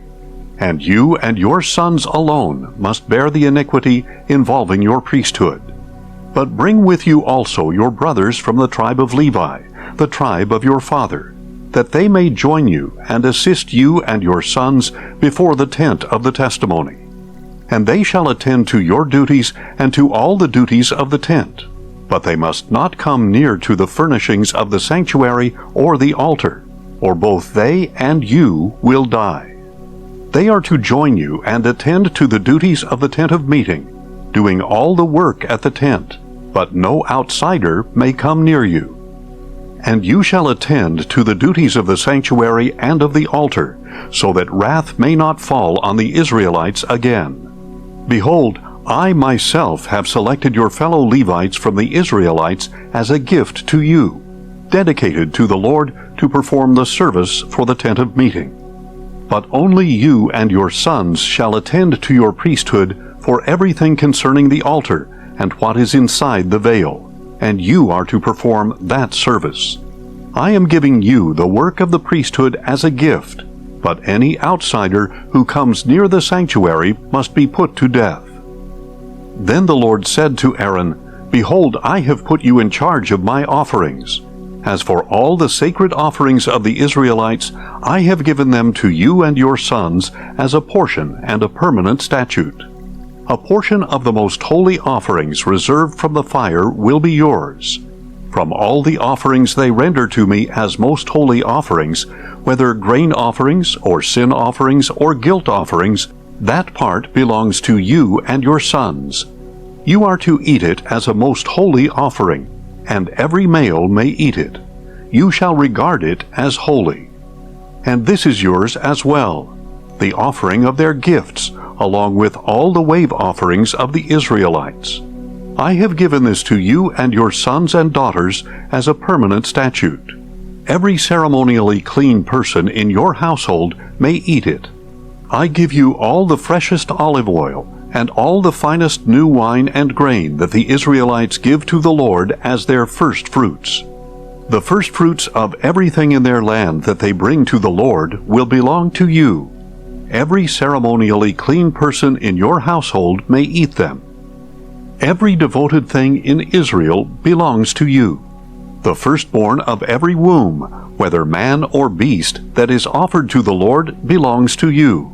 But you must surely redeem every firstborn son, and every firstborn male of unclean animals. You are to pay the redemption price for a month-old male according to your valuation, 5 shekels of silver according to the sanctuary shekel, which is 20 gerahs. But you must not redeem the firstborn of an ox, a sheep, or a goat. They are holy. You are to splatter their blood on the altar and burn their fat as a food offering, a pleasing aroma to the Lord. And their meat belongs to you, just as the breast and right thigh of the wave offering belong to you. All the holy offerings that the Israelites present to the Lord, I give to you and to your sons and daughters as a permanent statute. It is a permanent covenant of salt before the Lord for you and your offspring." Then the Lord said to Aaron, "You will have no inheritance in their land, nor will you have any portion among them. I am your portion and your inheritance among the Israelites. Behold, I have given to the Levites all the tithes in Israel as an inheritance in return for the work they do, the service of the tent of meeting. No longer may the Israelites come near to the tent of meeting, or they will incur guilt and die. The Levites are to perform the work of the tent of meeting, and they must bear their iniquity. This is a permanent statute for the generations to come. The Levites will not receive an inheritance among the Israelites. For I have given to the Levites as their inheritance the tithe that the Israelites present to the Lord as a contribution. That is why I told them that they would not receive an inheritance among the Israelites. And the Lord instructed Moses, Speak to the Levites, and tell them, When you receive from the Israelites the tithe that I have given you as your inheritance, you must present part of it as an offering to the Lord, a tithe of the tithe. Your offering will be reckoned to you as grain from the threshing floor or juice from the winepress. So you are to present an offering to the Lord from all the tithes you receive from the Israelites, and from these you are to give the Lord's offering to Aaron the priest. You must present the offering due the Lord from all the best of every gift, the holiest part of it. Therefore say to the Levites, When you have presented the best part, it will be reckoned to you as the produce of the threshing floor or winepress. And you and your households may eat the rest of it anywhere. It is the compensation for your work at the tent of meeting. Once you have presented the best part of it, you will not incur guilt because of it. But you must not defile the sacred offerings of the Israelites, or else you will die. Numbers 19. Then the Lord said to Moses and Aaron, This is the statute of the law that the Lord has commanded. Instruct the Israelites to bring you an unblemished red heifer that has no defect and has never been placed under a yoke. Give it to Eleazar the priest, and he will have it brought outside the camp and slaughtered in his presence. Eleazar the priest is to take some of the blood on his finger and sprinkle it 7 times toward the front of the tent of meeting. Then the heifer must be burned in his sight. Its hide, its flesh, and its blood are to be burned, along with its dung. The priest is to take cedar wood, hyssop, and scarlet wool, and throw them onto the burning heifer. Then the priest must wash his clothes and bathe his body in water.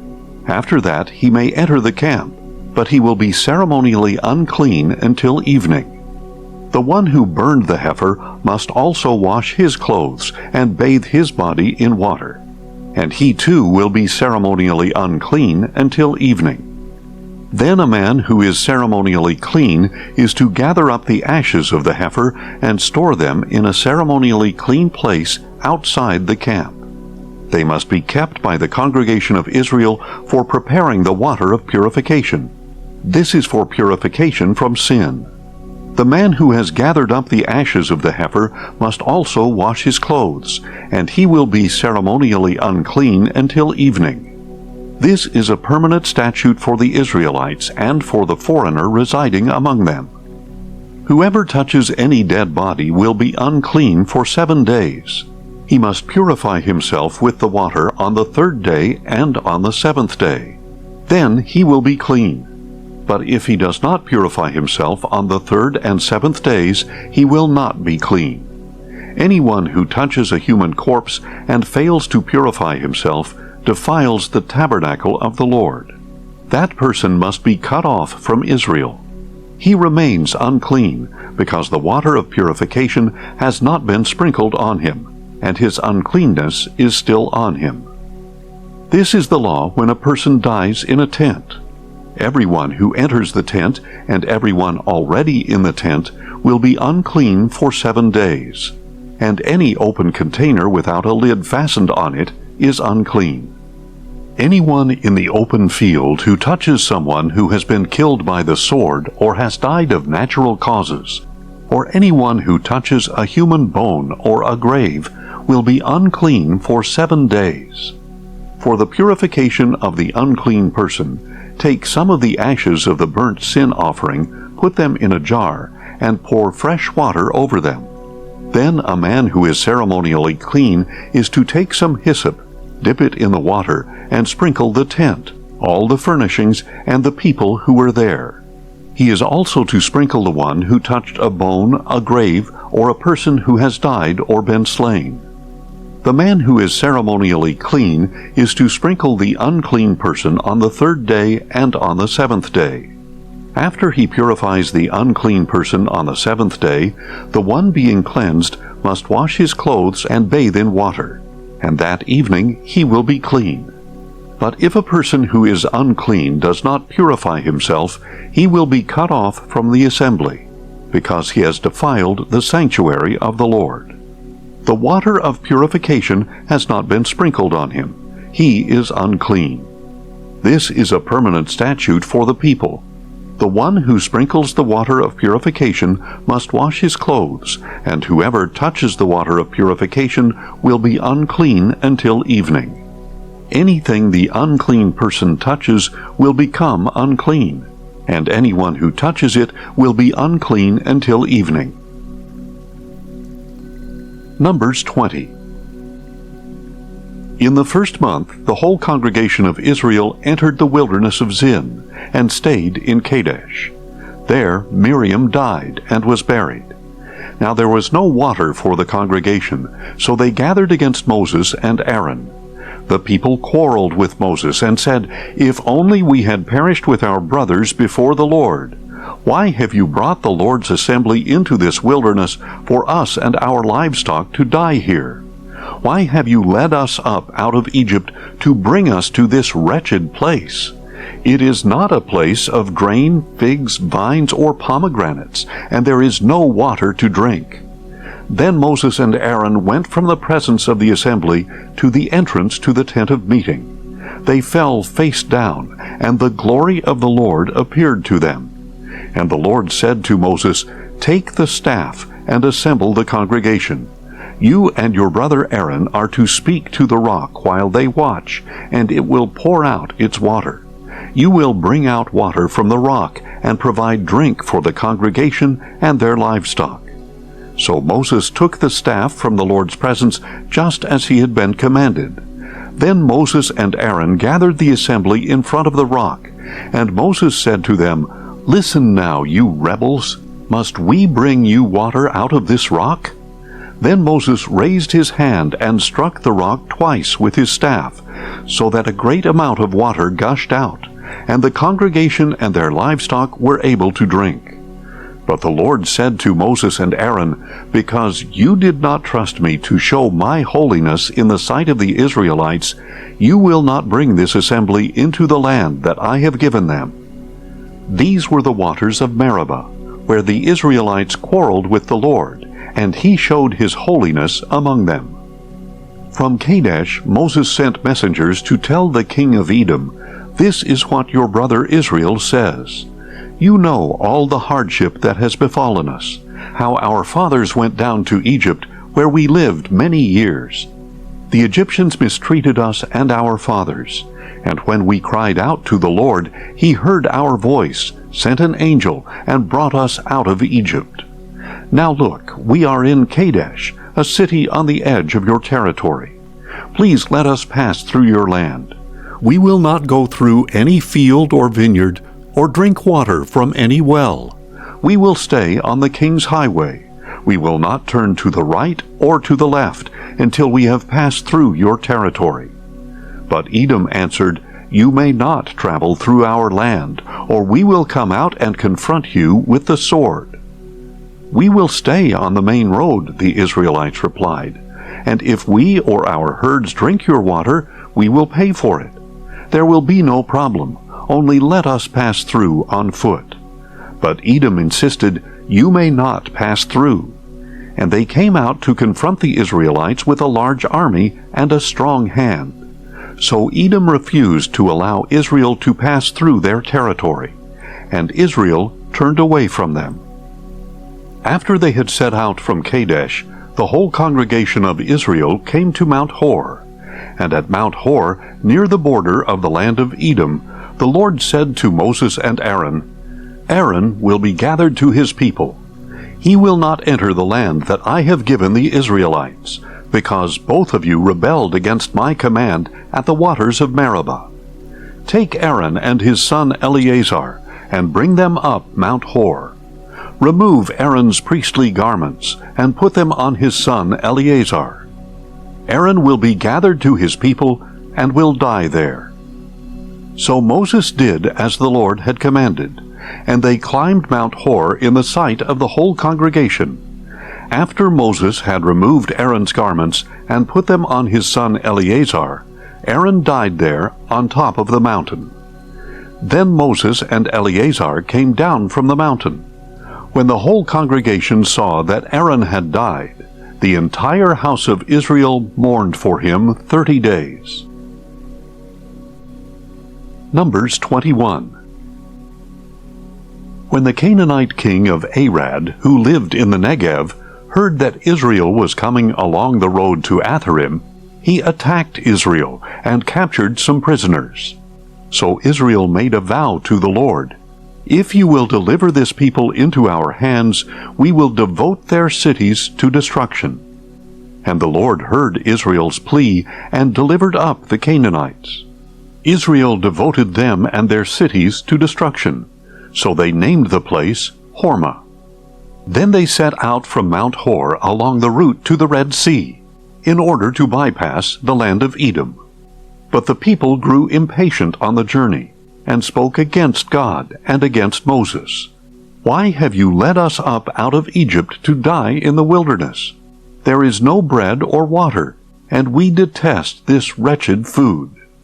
So the Lord sent venomous snakes among the people, and many of the Israelites were bitten and died. Then the people came to Moses and said, "We have sinned by speaking against the Lord and against you. Intercede with the Lord, so he will take the snakes away from us." So Moses interceded for the people. Then the Lord said to Moses, "Make a fiery serpent and mount it on a pole. When anyone who is bitten looks at it, he will live." So Moses made a bronze snake and mounted it on a pole. If anyone who was bitten looked at the bronze snake, he would live. Then the Israelites set out and camped at Oboth. They journeyed from Oboth and camped at Abarim in the wilderness opposite Moab to the east. From there they set out and camped in the valley of Zered. From there they moved on and camped on the other side of the Arnon, in the wilderness that extends into the Amorite territory. Now the Arnon is the border between the Moabites and the Amorites. Therefore it is stated in the book of the wars of the Lord, "Wahab and Suphah and the wadis of the Arnon, even the slopes of the wadis that extend to the site of Ar, and lie along the border of Moab." From there they went on to Beer, the well where the Lord said to Moses, "Gather the people so that I may give them water." Then Israel sang this song, "Spring up, O well, all of you sing to it. The princes dug the well, the nobles of the people hollowed it out with their scepters and with their staffs."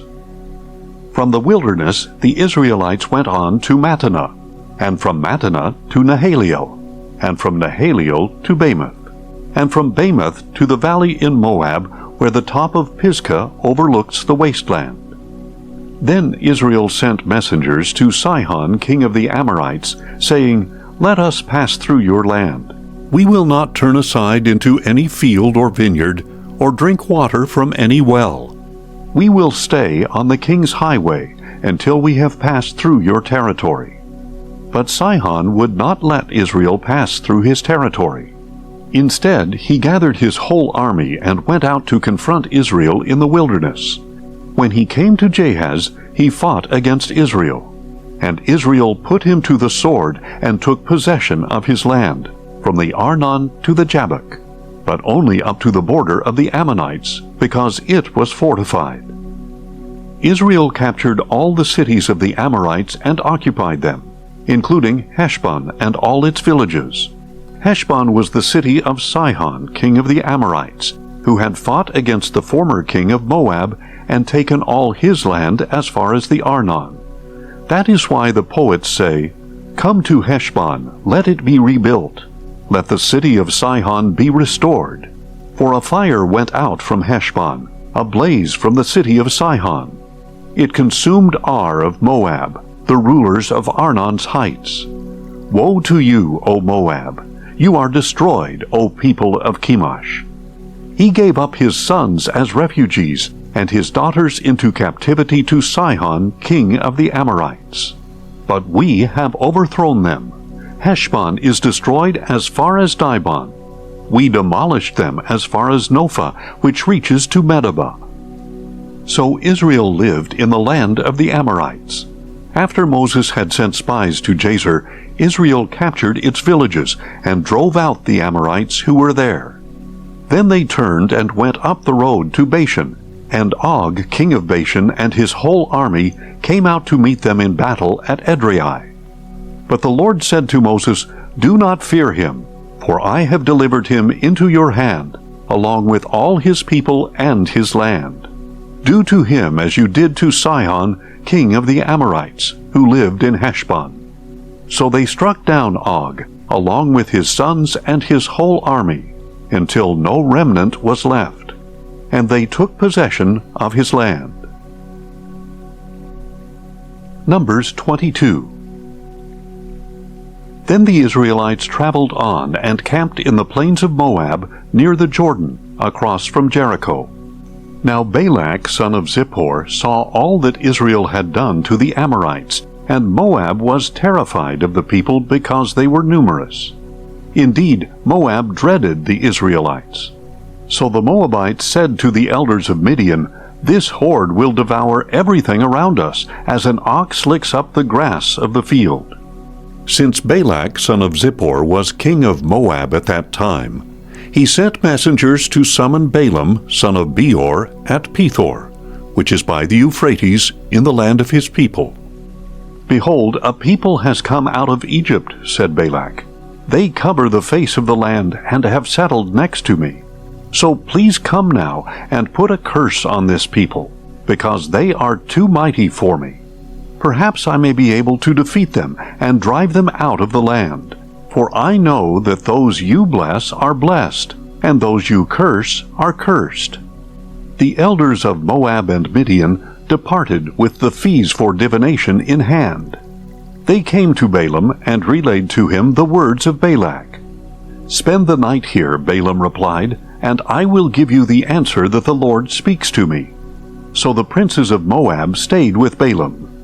Then God came to Balaam and asked, "Who are these men with you?" And Balaam said to God, "Balak, son of Zippor, king of Moab, sent me this message. Behold, a people has come out of Egypt, and they cover the face of the land. Now come and put a curse on them for me. Perhaps I may be able to fight against them and drive them away." But God said to Balaam, "Do not go with them. You are not to curse this people, for they are blessed." So Balaam got up the next morning and said to Balak's princes, "Go back to your homeland, because the Lord has refused to let me go with you." And the princes of Moab arose, returned to Balak, and said, "Balaam refused to come with us." Then Balak sent other princes more numerous and more distinguished than the first messengers. They came to Balaam and said, "This is what Balak, son of Zippor, says. Please let nothing hinder you from coming to me, for I will honor you richly and do whatever you say. So please come and put a curse on this people for me."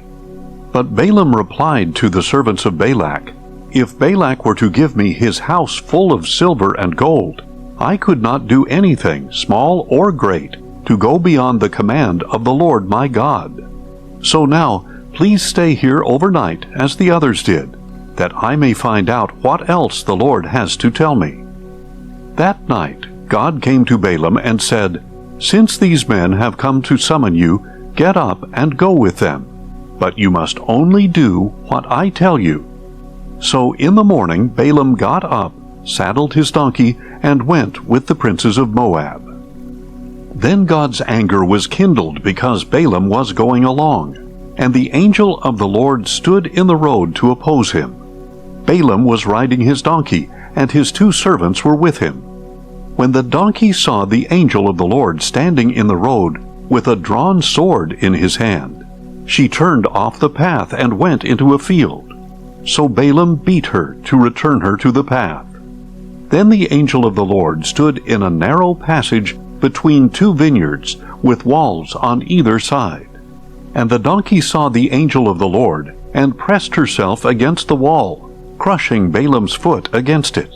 So he beat her once again. And the angel of the Lord moved on ahead, and stood in a narrow place where there was no room to turn to the right or left. When the donkey saw the angel of the Lord, she lay down under Balaam, and he became furious and beat her with his staff. Then the Lord opened the donkey's mouth, and she said to Balaam, "What have I done to you, that you have beaten me these 3 times?" Balaam answered the donkey, "You have made a fool of me. If I had a sword in my hand, I would kill you right now." But the donkey said to Balaam, "Am I not the donkey you have ridden all your life until today? Have I ever treated you this way before?" "No," he replied. Then the Lord opened Balaam's eyes, and he saw the angel of the Lord standing in the road with a drawn sword in his hand. And Balaam bowed low and fell face down. The angel of the Lord asked him, "Why have you beaten your donkey these 3 times? Behold, I have come out to oppose you, because your way is perverse before me. The donkey saw me and turned away from me these 3 times. If she had not turned away, then by now I would surely have killed you, and let her live." "I have sinned," Balaam said to the angel of the Lord, "for I did not realize that you were standing in the road to confront me. And now, if this is displeasing in your sight, I will go back home." But the angel of the Lord said to Balaam, "Go with the men, but you are to speak only what I tell you." So Balaam went with the princes of Balak. When Balak heard that Balaam was coming, he went out to meet him at the Moabite city on the Arnon border, at the edge of his territory. And he said to Balaam, "Did I not send you an urgent summons? Why did you not come to me? Am I really not able to reward you richly?" "See, I have come to you," Balaam replied, "but can I say just anything? I must speak only the word that God puts in my mouth." So Balaam accompanied Balak, and they came to Kiriath-Huzoth. Balak sacrificed cattle and sheep, and he gave portions to Balaam and the princes who were with him. The next morning Balak took Balaam and brought him up to Bamoth-baal. From there he could see the outskirts of the camp of the people. Numbers 23. Then Balaam said to Balak, "Build for me 7 altars here, and prepare for me 7 bulls and 7 rams." So Balak did as Balaam had instructed, and Balak and Balaam offered a bull and a ram on each altar.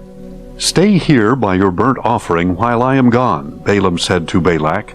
"Perhaps the Lord will meet with me, and whatever he reveals to me, I will tell you." So Balaam went off to a barren height, and God met with him. "I have set up 7 altars," Balaam said, "and on each altar I have offered a bull and a ram." Then the Lord put a message in Balaam's mouth, saying, "Return to Balak and give him this message." So he returned to Balak, who was standing there beside his burnt offering with all the princes of Moab. And Balaam lifted up an oracle, saying, "Balak brought me from Aram, the king of Moab, from the mountains of the east. Come," he said, "put a curse on Jacob for me. Come and denounce Israel. How can I curse those whom God has not cursed? How can I denounce those whom the Lord has not denounced? For I see them from atop the rocky cliffs, and I watch them from the hills. Behold, a people dwelling apart, not reckoning themselves among the nations. Who can count the dust of Jacob, or number even a fourth of Israel? Let me die the death of the righteous. Let my end be like theirs." Then Balak said to Balaam, "What have you done to me? I brought you here to curse my enemies, and behold, you have only blessed them." But Balaam replied, "Should I not speak exactly what the Lord puts in my mouth?" Then Balak said to him, "Please come with me to another place where you can see them. You will only see the outskirts of their camp, not all of them, and from there curse them for me." So Balak took him to the field of Zophim, to the top of Pisgah, where he built 7 altars and offered a bull and a ram on each altar. Balaam said to Balak, "Stay here beside your burnt offering, while I meet the Lord over there." And the Lord met with Balaam, and put a message in his mouth, saying, "Return to Balak, and speak what I tell you." So he returned to Balak, who was standing there by his burnt offering with the princes of Moab. "What did the Lord say?" Balak asked. Then Balaam lifted up an oracle, saying, "Arise, O Balak, and listen. Give ear to me, O son of Zippor. God is not a man that he should lie, or a son of man that he should change his mind. Does he speak and not act? Does he promise and not fulfill? I have indeed received a command to bless. He has blessed, and I cannot change it. He considers no disaster for Jacob. He sees no trouble for Israel. The Lord their God is with them, and the shout of the king is among them. God brought them out of Egypt with strength like a wild ox. For there is no spell against Jacob, and no divination against Israel. It will now be said of Jacob and Israel, What great things God has done! Behold, the people rise like a lioness. They rouse themselves like a lion, not resting until they devour their prey and drink the blood of the slain." Now Balak said to Balaam, "Then neither curse them at all, nor bless them at all." But Balaam replied, "Did I not tell you that whatever the Lord says, I must do?" "Please come," said Balak, "I will take you to another place. Perhaps it will please God that you curse them for me from there." And Balak took Balaam to the top of Peor, which overlooks the wasteland. Then Balaam said, "Build for me 7 altars here, and prepare for me 7 bulls and 7 rams." So Balak did as Balaam had instructed, and he offered a bull and a ram on each altar. Numbers 24. And when Balaam saw that it pleased the Lord to bless Israel, he did not seek omens as on previous occasions, but he turned his face toward the wilderness. When Balaam looked up and saw Israel encamped tribe by tribe, the Spirit of God came upon him, and he lifted up an oracle, saying, "This is the prophecy of Balaam, son of Beor, the prophecy of a man whose eyes are open, the prophecy of one who hears the words of God, who sees a vision from the Almighty, who bows down with eyes wide open. How lovely are your tents, O Jacob, your dwellings, O Israel! They spread out like palm groves, like gardens beside a stream, like aloes the Lord has planted, like cedars beside the waters. Water will flow from his buckets, and his seed will have abundant water. His king will be greater than Agag, and his kingdom will be exalted. God brought him out of Egypt with strength like a wild ox, to devour hostile nations and crush their bones, to pierce them with arrows. He crouches, he lies down like a lion, like a lioness, who dares to rouse him? Blessed are those who bless you, and cursed are those who curse you. Then Balak's anger burned against Balaam, and he struck his hands together and said to Balaam, I summoned you to curse my enemies, but behold, you have persisted in blessing them these 3 times. Therefore, flee at once to your home. I said I would reward you richly, but instead the Lord has denied your reward. Balaam answered Balak, Did I not already tell the messengers you sent me that even if Balak were to give me his house full of silver and gold, I could not do anything of my own accord, good or bad, to go beyond the command of the Lord? I must speak whatever the Lord says. Now I am going back to my people. But come, let me warn you what this people will do to your people in the days to come. Then Balaam lifted up an oracle, saying, This is the prophecy of Balaam son of Beor, the prophecy of a man whose eyes are open, the prophecy of one who hears the words of God, who has knowledge from the Most High, who sees a vision from the Almighty, who bows down with eyes wide open. I see him, but not now. I behold him, but not near. A star will come forth from Jacob, and a scepter will arise from Israel. He will crush the skulls of Moab, and strike down all the sons of Sheth. Edom will become a possession, as will Seir his enemy.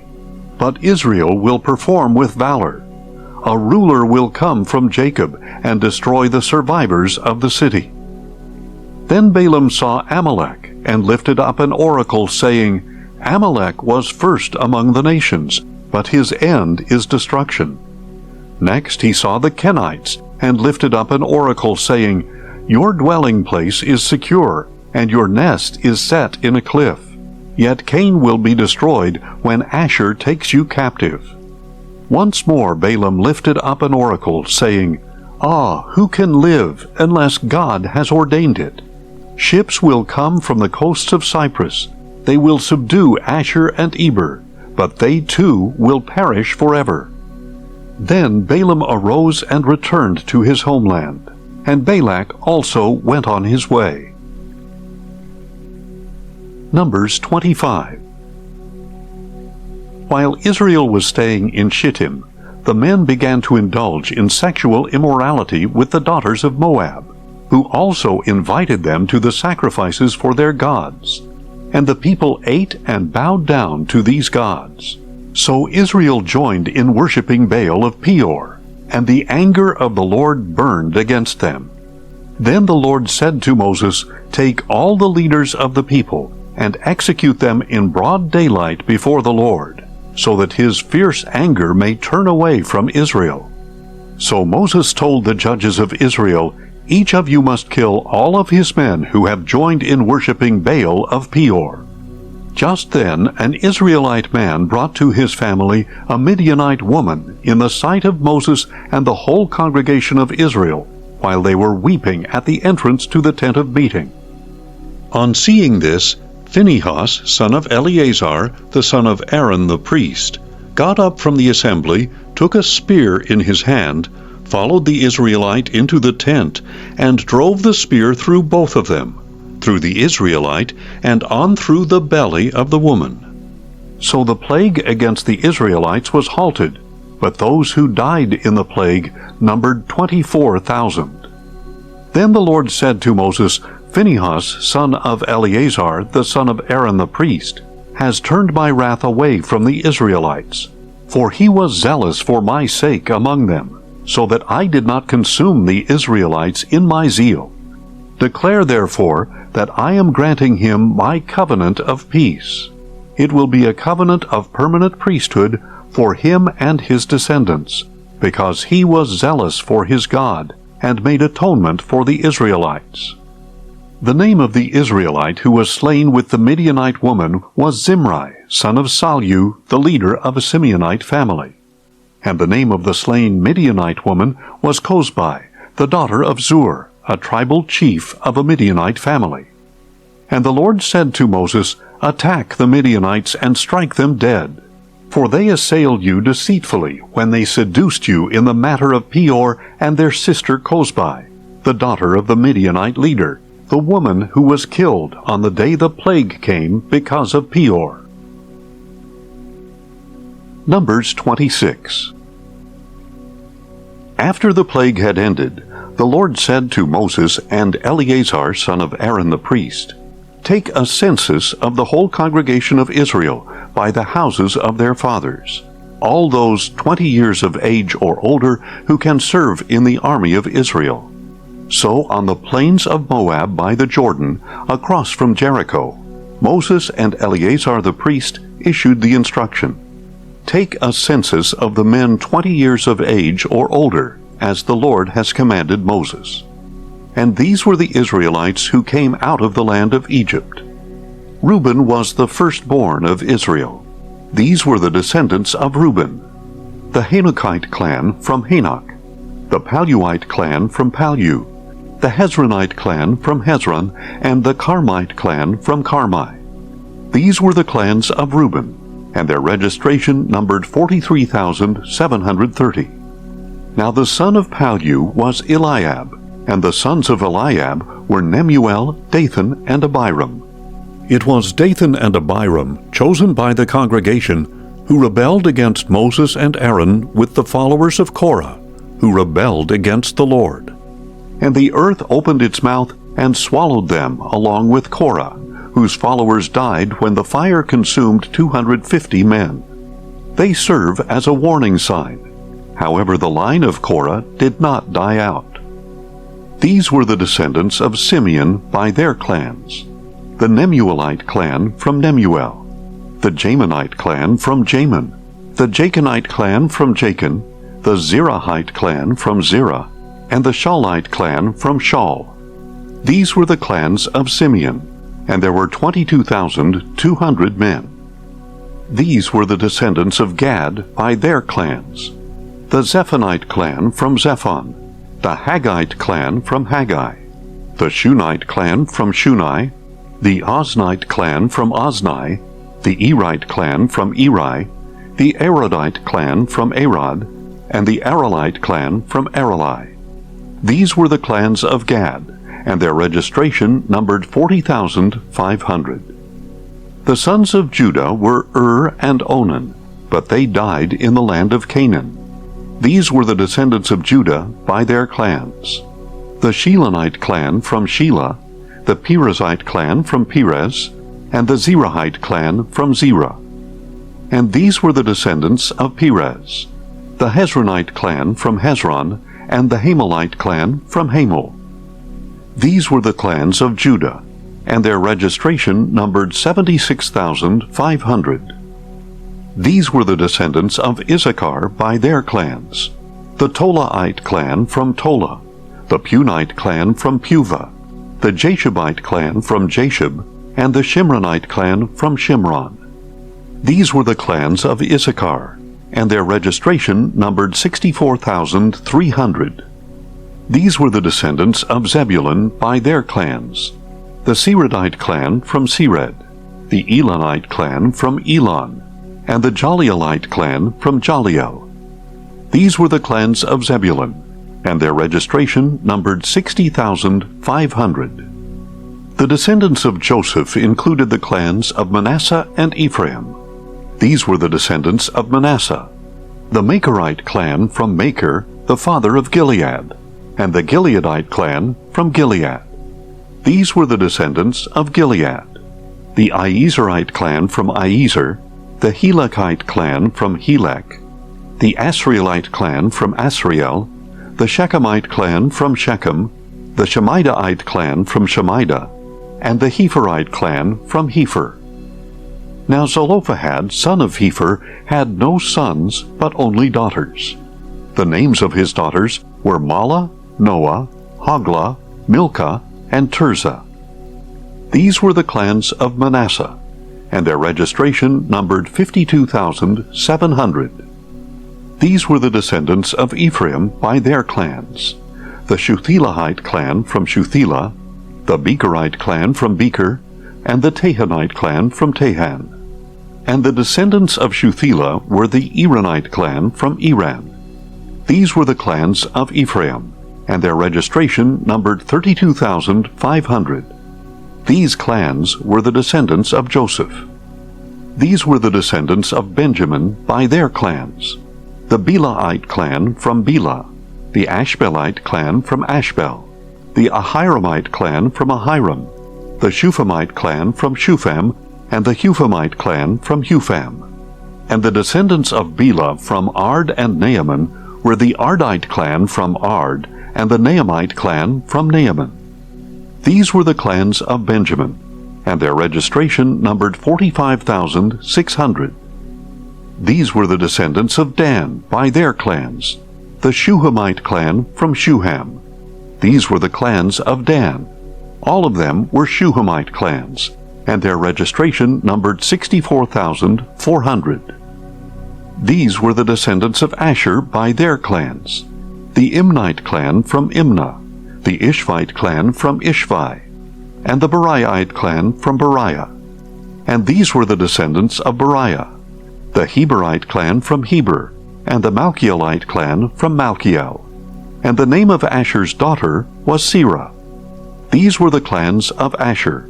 and their registration numbered 53,400.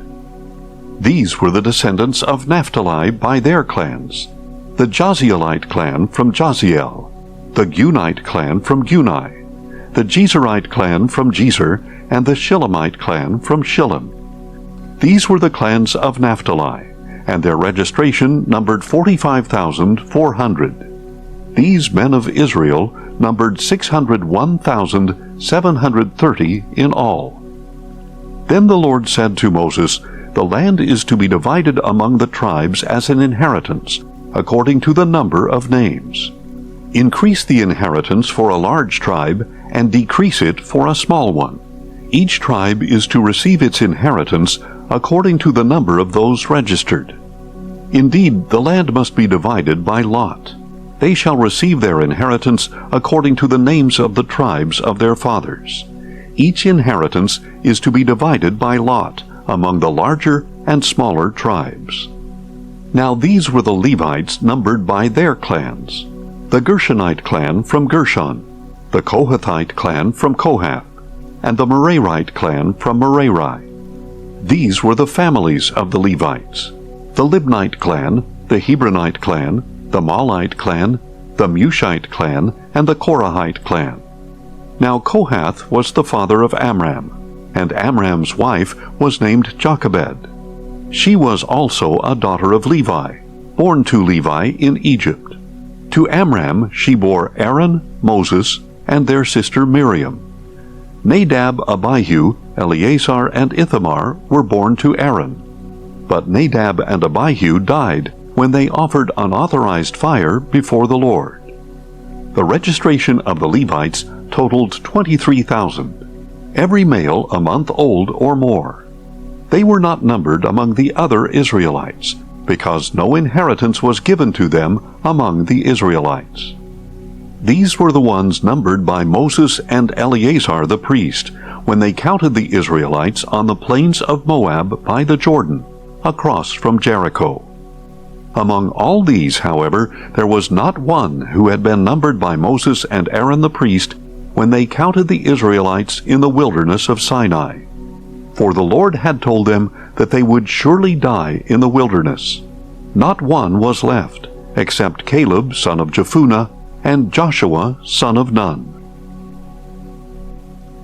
Numbers 27.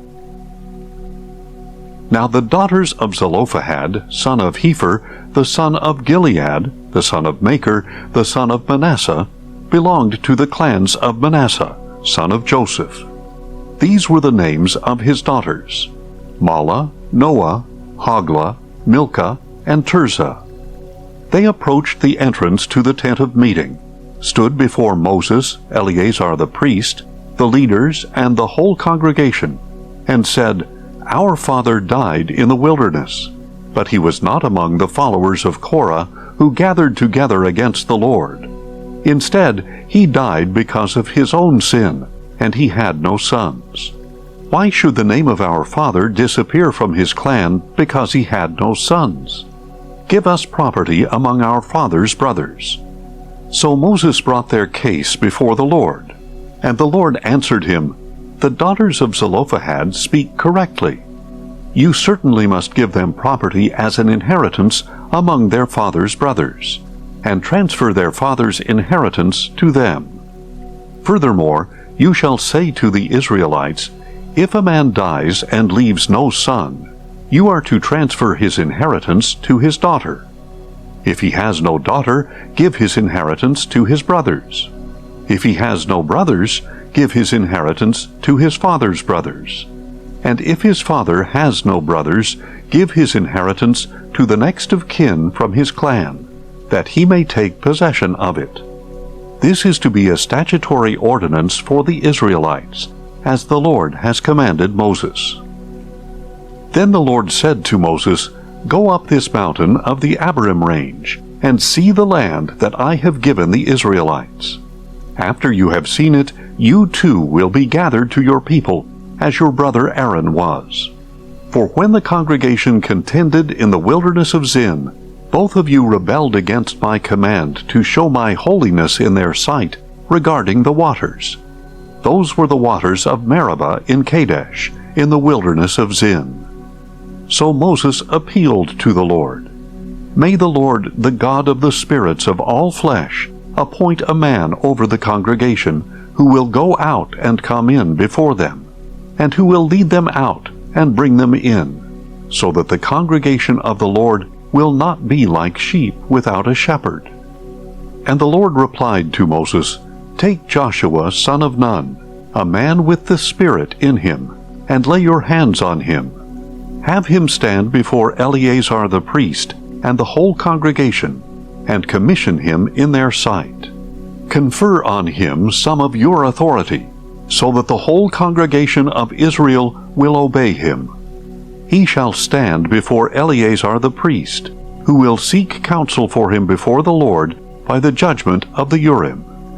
At his command, he and all the Israelites with him, the entire congregation, will go out and come in. Moses did as the Lord had commanded him. He took Joshua, had him stand before Eleazar the priest and the whole congregation, and laid his hands on him and commissioned him, as the Lord had instructed through Moses. Numbers 28. Then the Lord said to Moses, Command the Israelites and say to them, See that you present to me at its appointed time the food for my food offerings, as a pleasing aroma to me. And tell them that this is the food offering you are to present to the Lord as a regular burnt offering each day. 2 unblemished year-old male lambs. Offer 1 lamb in the morning and the other at twilight, along with 1/10 of an ephah of fine flour as a grain offering, mixed with 1/4 hin of oil from pressed olives. This is a regular burnt offering established at Mount Sinai as a pleasing aroma, a food offering to the Lord. The drink offering accompanying each lamb shall be 1/4 hin. Pour out the offering of fermented drink to the Lord in the sanctuary area, and offer the second lamb at twilight, with the same grain offering and drink offering as in the morning. It is a food offering, a pleasing aroma to the Lord. On the Sabbath day, present 2 unblemished year-old male lambs, accompanied by a grain offering of 2/10 of an ephah of fine flour mixed with oil, as well as a drink offering. This is the burnt offering for every Sabbath, in addition to the regular burnt offering and its drink offering. At the beginning of every month, you are to present to the Lord a burnt offering of 2 young bulls, 1 ram, and 7 male lambs a year old, all unblemished, along with 3/10 of an ephah of fine flour mixed with oil as a grain offering with each bull, 2/10 of an ephah of fine flour mixed with oil as a grain offering with the ram, and 1/10 of an ephah of fine flour mixed with oil as a grain offering with each lamb. This is a burnt offering, a pleasing aroma, a food offering to the Lord. Their drink offerings shall be 1/2 hin of wine with each bull, 1/3 of a hin with the ram, and 1/4 hin with each lamb. This is the monthly burnt offering to be made at each new moon throughout the year. In addition to the regular burnt offering with its drink offering, 1 male goat is to be presented to the Lord as a sin offering.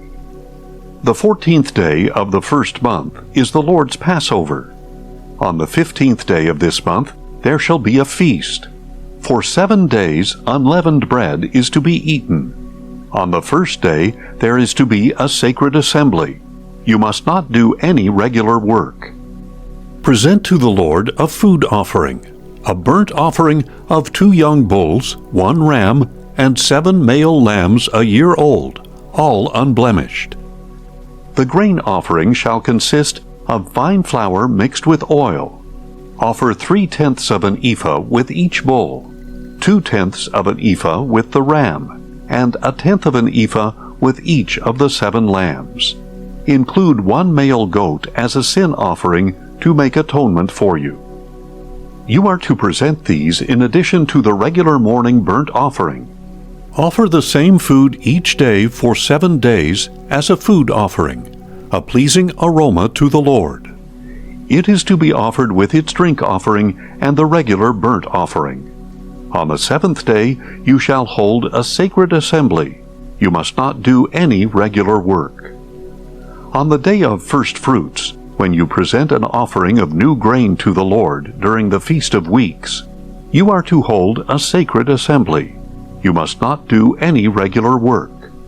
Present a burnt offering of 2 young bulls, 1 ram, and 7 male lambs a year old, as a pleasing aroma to the Lord, together with their grain offerings of fine flour mixed with oil, 3/10 of an ephah with each bull, 2/10 of an ephah with the ram, and 1/10 of an ephah with each of the 7 lambs. Include 1 male goat to make atonement for you. Offer them with their drink offerings in addition to the regular burnt offering and its grain offering. The animals must be unblemished. Numbers 29. On the first day of the 7th month, you are to hold a sacred assembly, and you must not do any regular work. This will be a day for you to sound the trumpets. As a pleasing aroma to the Lord, you are to present a burnt offering of 1 young bull, 1 ram, and 7 male lambs a year old, all unblemished, together with their grain offerings of fine flour mixed with oil, 3/10 of an ephah with the bull, 2/10 of an ephah with the ram, and 1/10 of an ephah with each of the 7 male lambs. Include 1 male goat as a sin offering to make atonement for you. These are in addition to the monthly and daily burnt offerings with their prescribed grain offerings and drink offerings. They are a pleasing aroma, a food offering to the Lord. On the 10th day of this 7th month, you are to hold a sacred assembly, and you shall humble yourselves. You must not do any work. Present as a pleasing aroma to the Lord a burnt offering of 1 young bull, 1 ram, and 7 male lambs a year old, all unblemished, together with their grain offerings of fine flour mixed with oil, 3/10 of an ephah with the bull, 2/10 of an ephah with the ram, and 1/10 of an ephah with each of the 7 lambs. Include 1 male goat for a sin offering, in addition to the sin offering of atonement, and the regular burnt offering with its grain offering and drink offerings. On the 15th day of the 7th month, you are to hold a sacred assembly. You must not do any regular work, and you shall observe a feast to the Lord for 7 days. As a pleasing aroma to the Lord, you are to present a food offering, a burnt offering of 13 young bulls, 2 rams, and 14 male lambs a year old, all unblemished, along with the grain offering of 3/10 of an ephah of fine flour mixed with oil with each of the 13 bulls, 2/10 of an ephah with each of the 2 rams, and 1/10 of an ephah with each of the 14 lambs.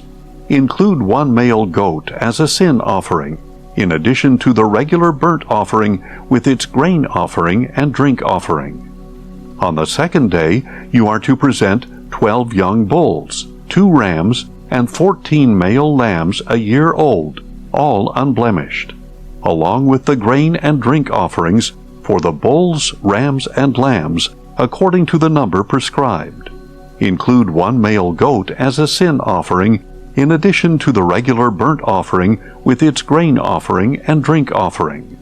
On the 3rd day you are to present 11 bulls, 2 rams, and 14 male lambs a year old, all unblemished, along with the grain and drink offerings for the bulls, rams, and lambs, according to the number prescribed.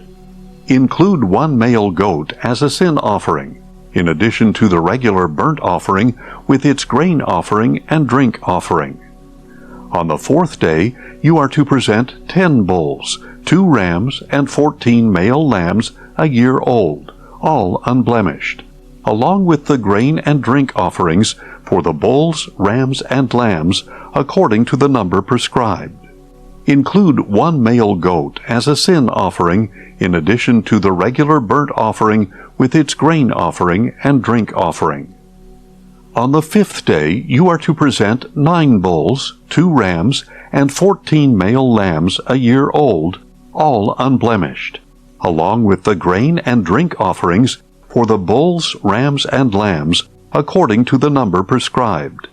Include one male goat as a sin offering in addition to the regular burnt offering with its grain offering and drink offering. On the 6th day you are to present 8 bulls, 2 rams, and 14 male lambs a year old, all unblemished, along with the grain and drink offerings for the bulls, rams, and lambs, according to the number prescribed. Include one male goat as a sin offering in addition to the regular burnt offering with its grain offering and drink offering. On the 7th day you are to present 7 bulls, 2 rams, and 14 male lambs a year old, all unblemished, along with the grain and drink offerings for the bulls, rams, and lambs, according to the number prescribed. Include one male goat as a sin offering in addition to the regular burnt offering with its grain offering and drink offering. On the 8th day you are to hold a solemn assembly. You must not do any regular work. As a pleasing aroma to the Lord, you are to present a food offering, a burnt offering of 1 bull, 1 ram, and 7 male lambs a year old, all unblemished, along with the grain and drink offerings for the bulls, rams, and lambs, according to the number prescribed. Include one male goat as a sin offering, in addition to the regular burnt offering with its grain offering and drink offering. You are to present these offerings to the Lord at your appointed times, in addition to your vow and free will offerings, whether burnt offerings, grain offerings, drink offerings, or peace offerings. So Moses spoke all this to the Israelites, just as the Lord had commanded him. Numbers 30. Then Moses said to the heads of the tribes of Israel, "This is what the Lord has commanded. If a man makes a vow to the Lord, or swears an oath to obligate himself by a pledge, he must not break his word. He must do everything he has promised.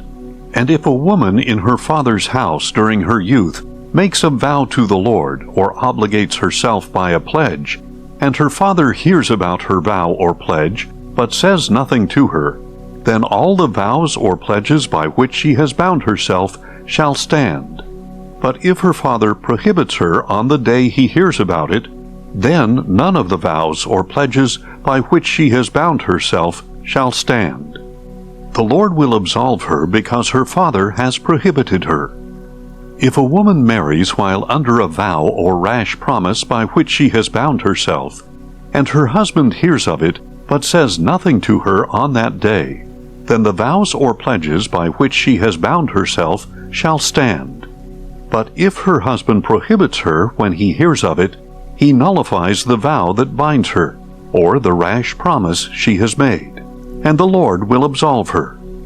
Every vow a widow or divorced woman pledges to fulfill is binding on her. If a woman in her husband's house has made a vow or put herself under an obligation with an oath, and her husband hears of it but says nothing to her and does not prohibit her, then all the vows or pledges by which she has bound herself shall stand. But if her husband nullifies them on the day he hears of them, then nothing that came from her lips, whether her vows or pledges, shall stand. Her husband has nullified them, and the Lord will absolve her. Her husband may confirm or nullify any vow or any sworn pledge to deny herself. But if her husband says nothing to her from day to day, then he confirms all the vows and pledges that bind her. He has confirmed them because he said nothing to her on the day he heard about them. But if he nullifies them after he hears of them, then he will bear her iniquity. These are the statutes that the Lord commanded Moses concerning the relationship between a man and his wife, and between a father and a young daughter still in his home. Numbers 31. And the Lord said to Moses, "Take vengeance on the Midianites for the Israelites. After that, you will be gathered to your people."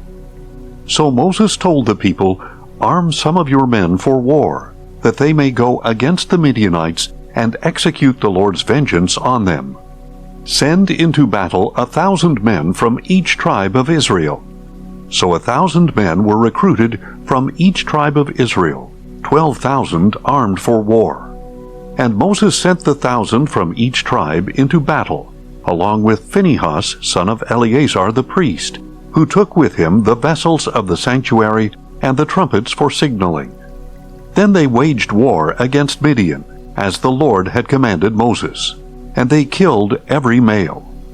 Among the slain were Evi, Rechem, Zur, Hur, and Reba, the 5 kings of Midian. They also killed Balaam son of Beor with the sword. The Israelites captured the Midianite women and their children, and they plundered all their herds, flocks, and goods. Then they burned all the cities where the Midianites had lived, as well as all their encampments, and carried away all the plunder and spoils, both people and animals. They brought the captives, spoils, and plunder to Moses, to Eleazar the priest, and to the congregation of Israel at the camp on the plains of Moab by the Jordan, across from Jericho. And Moses, Eleazar the priest, and all the leaders of the congregation went to meet them outside the camp. But Moses was angry with the officers of the army, the commanders of thousands and commanders of hundreds, who were returning from the battle. "Have you spared all the women?" he asked them. "Look, these women caused the sons of Israel, through the counsel of Balaam, to turn unfaithfully against the Lord at Peor, so that the plague struck the congregation of the Lord. So now kill all the boys, as well as every woman who has had relations with a man. But spare for yourselves every girl who has never had relations with a man. All of you who have killed a person or touched the dead are to remain outside the camp for 7 days. On the 3rd day and the 7th day you are to purify both yourselves and your captives, and purify every garment and leather good, everything made of goat's hair, and every article of wood." Then Eleazar the priest said to the soldiers who had gone into battle, "This is the statute of the law which the Lord has commanded Moses. Only the gold, silver, bronze, iron, tin, and lead, everything that can withstand the fire, must be put through the fire, and it will be clean. But it must still be purified with the water of purification. And everything that cannot withstand the fire must pass through the water. On the 7th day you are to wash your clothes, and you will be clean. After that you may enter the camp." The Lord said to Moses, "You and Eleazar the priest and the family heads of the congregation are to take account of what was captured, both of man and beast. Then divide the captives between the troops who went out to battle and the rest of the congregation. Set aside a tribute for the Lord from what belongs to the soldiers who went into battle, 1 out of every 500, whether persons, cattle, donkeys, or sheep. Take it from their half and give it to Eleazar the priest as an offering to the Lord. From the Israelites' half, take 1 out of every 50, whether persons, cattle, donkeys, sheep, or other animals, and give them to the Levites, who keep charge of the tabernacle of the Lord."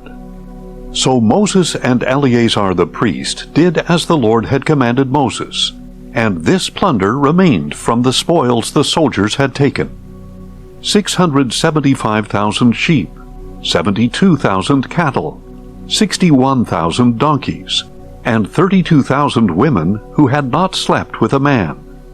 This was the half portion for those who had gone to war: 337,500 sheep, including a tribute to the Lord of 675, 36,000 cattle, including a tribute to the Lord of 72, 30,500 donkeys, including a tribute to the Lord of 61, and 16,000 people, including a tribute to the Lord of 32.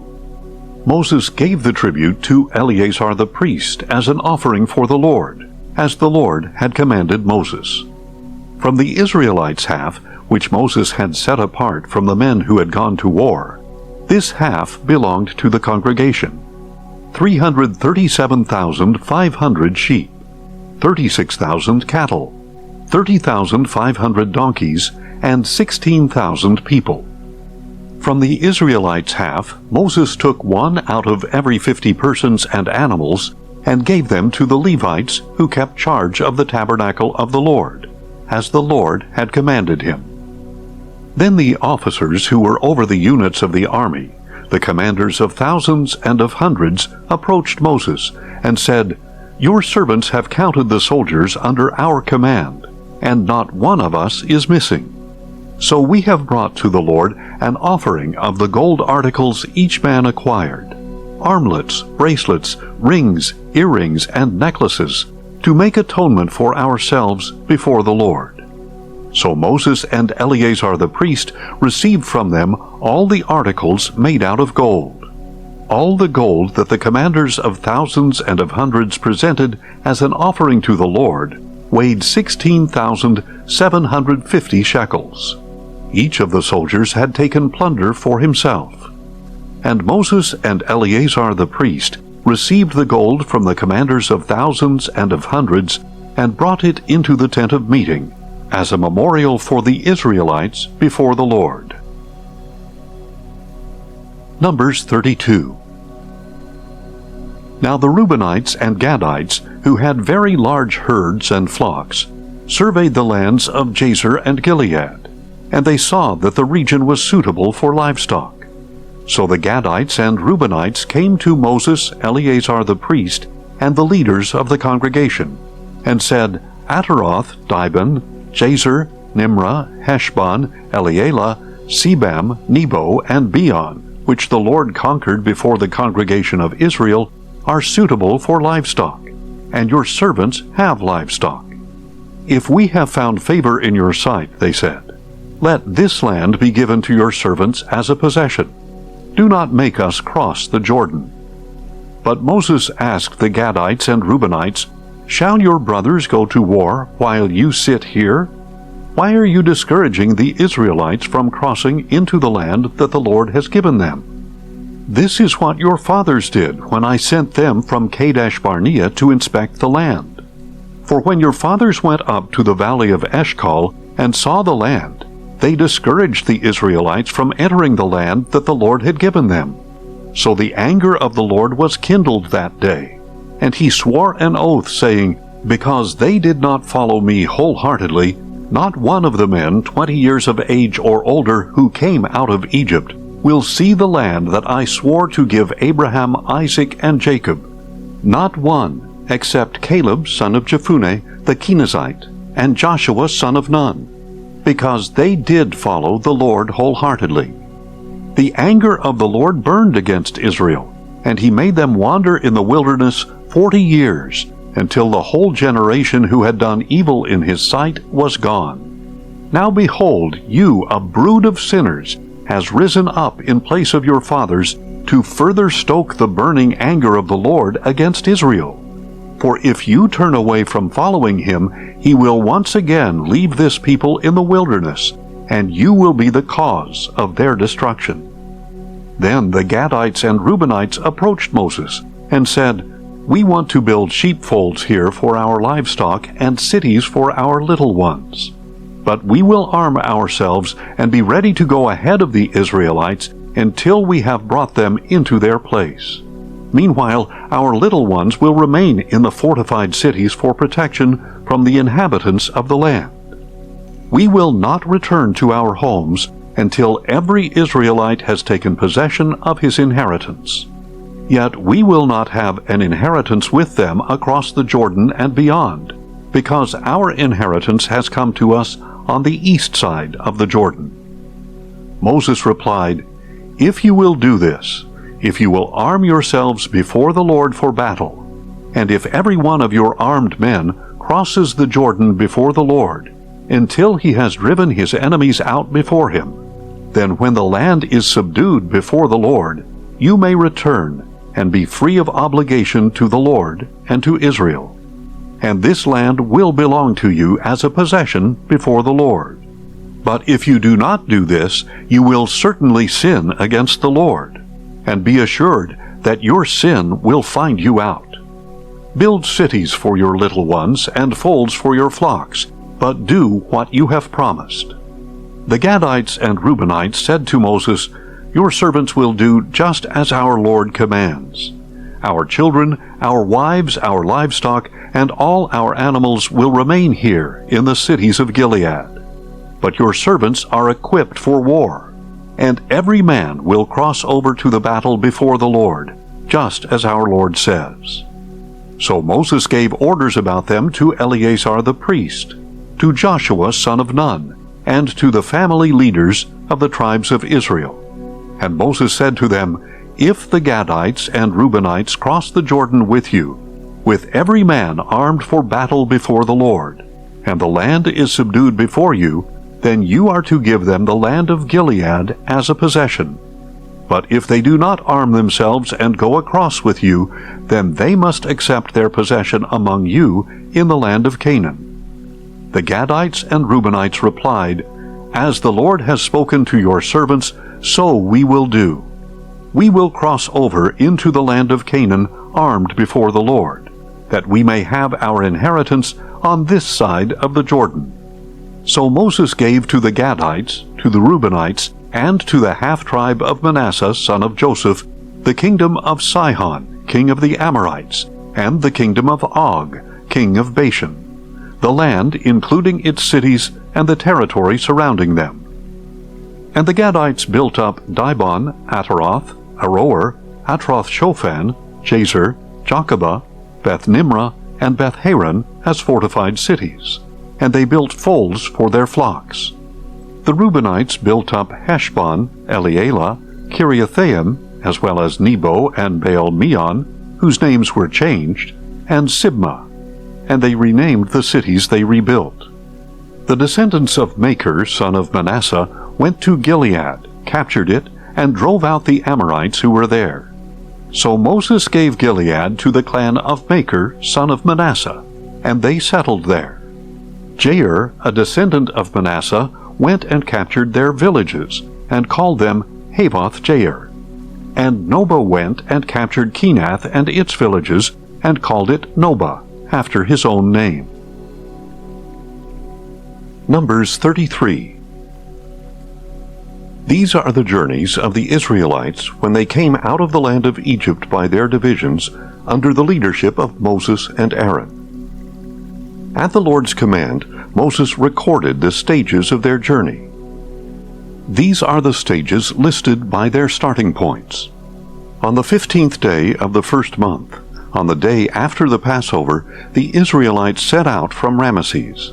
They marched out defiantly, in full view of all the Egyptians, who were burying all their firstborn, whom the Lord had struck down among them. For the Lord had executed judgment against their gods.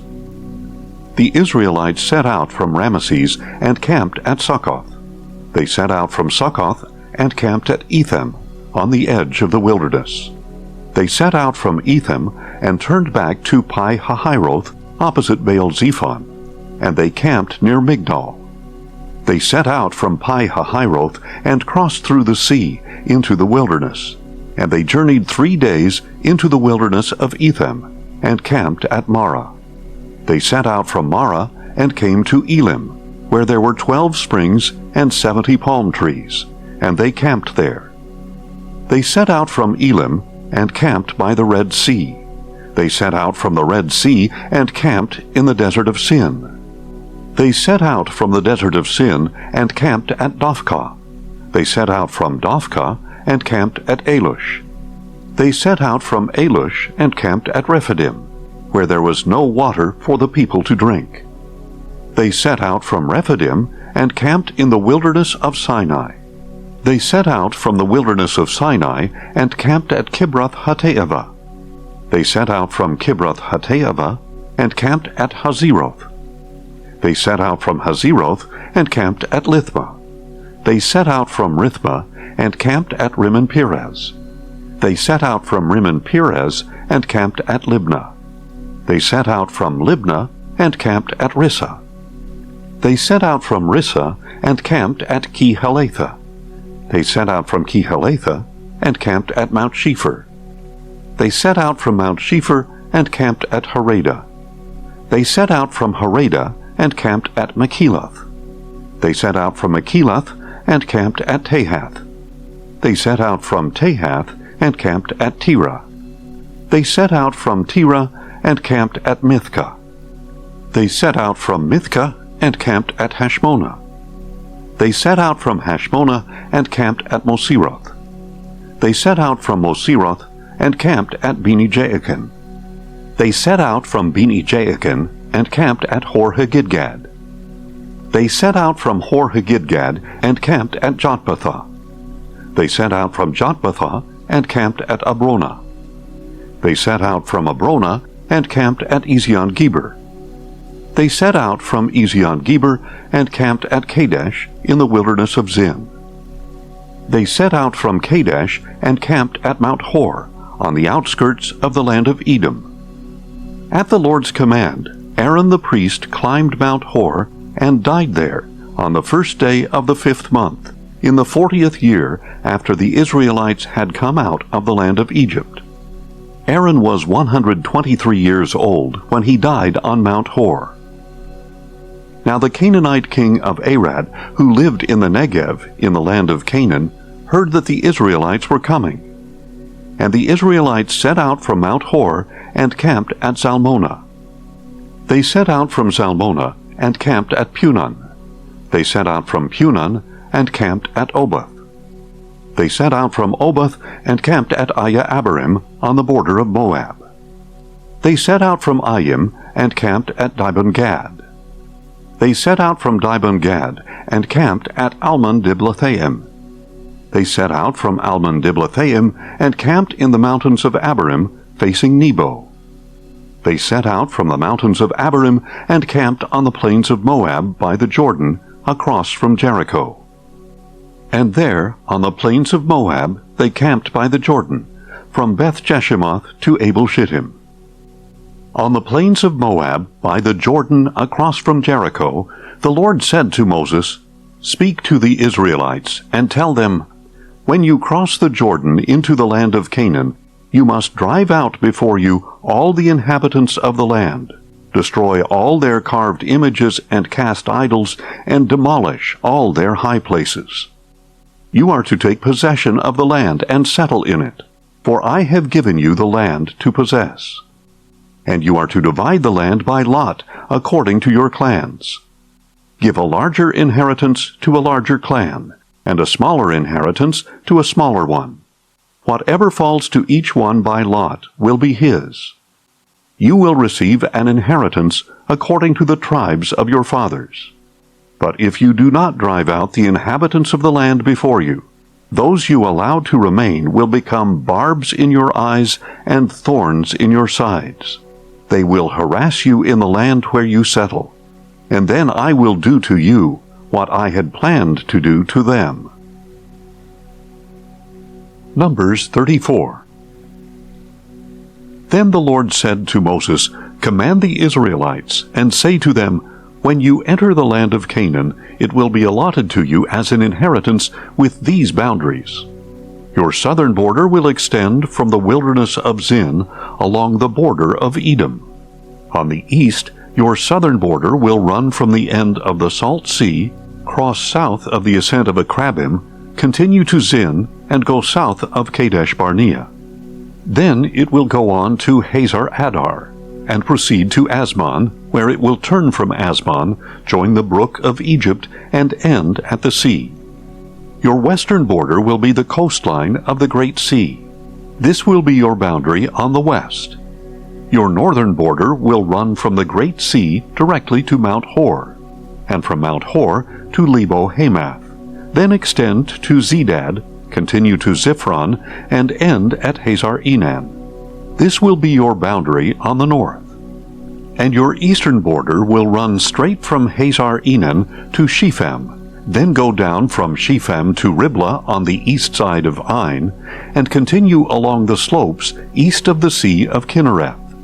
Then the border will go down along the Jordan and end at the Salt Sea.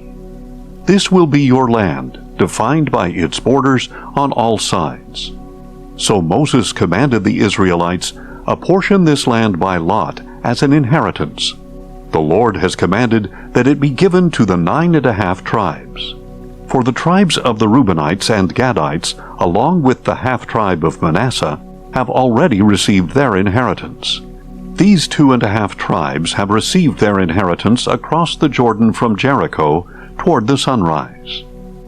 Then the Lord said to Moses, These are the names of the men who are to assign the land as an inheritance for you: Eleazar the priest and Joshua son of Nun. Appoint one leader from each tribe to distribute the land. These are their names: Caleb son of Jephunneh from the tribe of Judah, Shemuel son of Ammihud from the tribe of Simeon, Elidad son of Kislon from the tribe of Benjamin, Buckai son of Joglai, a leader from the tribe of Dan, Haniel son of Ephod, a leader from the tribe of Manasseh, son of Joseph, Kemuel son of Shiftan, a leader from the tribe of Ephraim, Elizaphan son of Parnak, a leader from the tribe of Zebulun, Paltiel son of Azan, a leader from the tribe of Issachar, Ahihud son of Shalomai, a leader from the tribe of Asher, and Pedahel son of Ammihud, a leader from the tribe of Naphtali. These are the ones whom the Lord commanded to apportion the inheritance to the Israelites in the land of Canaan. Numbers 35. Again the Lord spoke to Moses on the plains of Moab by the Jordan across from Jericho. Command the Israelites to give, from the inheritance they will possess, cities for the Levites to live in, and pasture lands around the cities. The cities will be for them to live in, and the pasture lands will be for their herds, their flocks, and all their other livestock. The pasture lands around the cities you are to give the Levites will extend 1,000 cubits from the wall on every side. You are also to measure 2,000 cubits outside the city on the east, 2,000 on the south, 2,000 on the west, and 2,000 on the north, with the city in the center. These areas will serve as larger pasture lands for the cities. 6 of the cities you give the Levites are to be appointed as cities of refuge, to which a manslayer may flee. In addition to these, give the Levites 42 other cities. The total number of cities you give the Levites will be 48, with their corresponding pasture lands. The cities that you apportion from the territory of the Israelites should be given to the Levites in proportion to the inheritance of each tribe, more from a larger tribe and less from a smaller one. Then the Lord said to Moses, Speak to the Israelites and tell them, When you cross the Jordan into the land of Canaan, designate cities to serve as your cities of refuge, so that a person who kills someone unintentionally may flee there. You are to have these cities as a refuge from the avenger, so that the manslayer will not die until he stands trial before the assembly. The cities you select will be your 6 cities of refuge. Select 3 cities across the Jordan and 3 in the land of Canaan as cities of refuge. These 6 cities will serve as a refuge for the Israelites and for the foreigner or stranger among them, so that anyone who kills a person unintentionally may flee there. If, however, anyone strikes a person with an iron object and kills him, he is a murderer. The murderer must surely be put to death. Or if anyone has in his hand a stone of deadly size, and he strikes and kills another, he is a murderer. The murderer must surely be put to death. If anyone has in his hand a deadly object of wood, and he strikes and kills another, he is a murderer. The murderer must surely be put to death. The avenger of blood is to put the murderer to death. When he finds him, he is to kill him. Likewise, if anyone maliciously pushes another or intentionally throws an object at him and kills him, or if in hostility he strikes him with his hand and he dies, the one who struck him must surely be put to death. He is a murderer. When the avenger of blood finds the murderer, he is to kill him. But if anyone pushes a person suddenly without hostility, or throws an object at him unintentionally, or without looking drops a heavy stone that kills him, but he was not an enemy and did not intend to harm him, then the congregation must judge between the slayer and the avenger of blood according to these ordinances. The assembly is to protect the manslayer from the hand of the avenger of blood. Then the assembly will return him to the city of refuge to which he fled, and he must live there until the death of the high priest who was anointed with the holy oil. But if the manslayer ever goes outside the limits of the city of refuge to which he fled, and the avenger of blood finds him outside of his city of refuge and kills him, then the avenger will not be guilty of bloodshed, because the manslayer must remain in his city of refuge until the death of the high priest. Only after the death of the high priest may he return to the land he owns. This will be a statutory ordinance for you for the generations to come, wherever you live. If anyone kills a person, the murderer is to be put to death on the testimony of the witnesses. But no one is to be put to death based on the testimony of a lone witness. You are not to accept a ransom for the life of a murderer who deserves to die. He must surely be put to death. Nor should you accept a ransom for the person who flees to a city of refuge and allow him to return and live on his own land before the death of the high priest. Do not pollute the land where you live, for bloodshed pollutes the land, and no atonement can be made for the land on which the blood is shed, except by the blood of the one who shed it. Do not defile the land where you live and where I dwell, for I, the Lord, dwell among the Israelites. Numbers 36. Now the family heads of the clan of Gilead, son of Machir, son of Manasseh, one of the clans of Joseph, approached Moses and the leaders who were the heads of the Israelite families, and addressed them, saying, When the Lord commanded my Lord to give the land as an inheritance to the Israelites by lot, he also commanded him to give the inheritance of our brother Zelophehad to his daughters. But if they marry any of the men from the other tribes of Israel, their inheritance will be withdrawn from the portion of our fathers and added to the tribe into which they marry. So our allotted inheritance would be taken away. And when the Jubilee for the Israelites comes, their inheritance will be added to the tribe into which they marry, and taken away from the tribe of our fathers. So at the word of the Lord, Moses commanded the Israelites. The tribe of the sons of Joseph speaks correctly.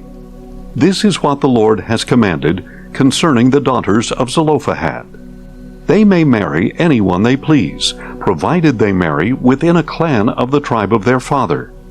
No inheritance in Israel may be transferred from tribe to tribe, because each of the Israelites is to retain the inheritance of the tribe of his fathers. Every daughter who possesses an inheritance from any Israelite tribe must marry within a clan of the tribe of her father, so that every Israelite will possess the inheritance of his fathers. No inheritance may be transferred from one tribe to another, for each tribe of Israel must retain its inheritance. So the daughters of Zelophehad did as the Lord had commanded Moses. Mahlah, Tirzah, Hoglah, Milcah, and Noah, the daughters of Zelophehad, were married to cousins on their father's side. They married within the clans of the descendants of Manasseh, son of Joseph, and their inheritance remained within the tribe of their father's clan. These are the commandments and ordinances that the Lord gave the Israelites through Moses on the plains of Moab by the Jordan, across from Jericho.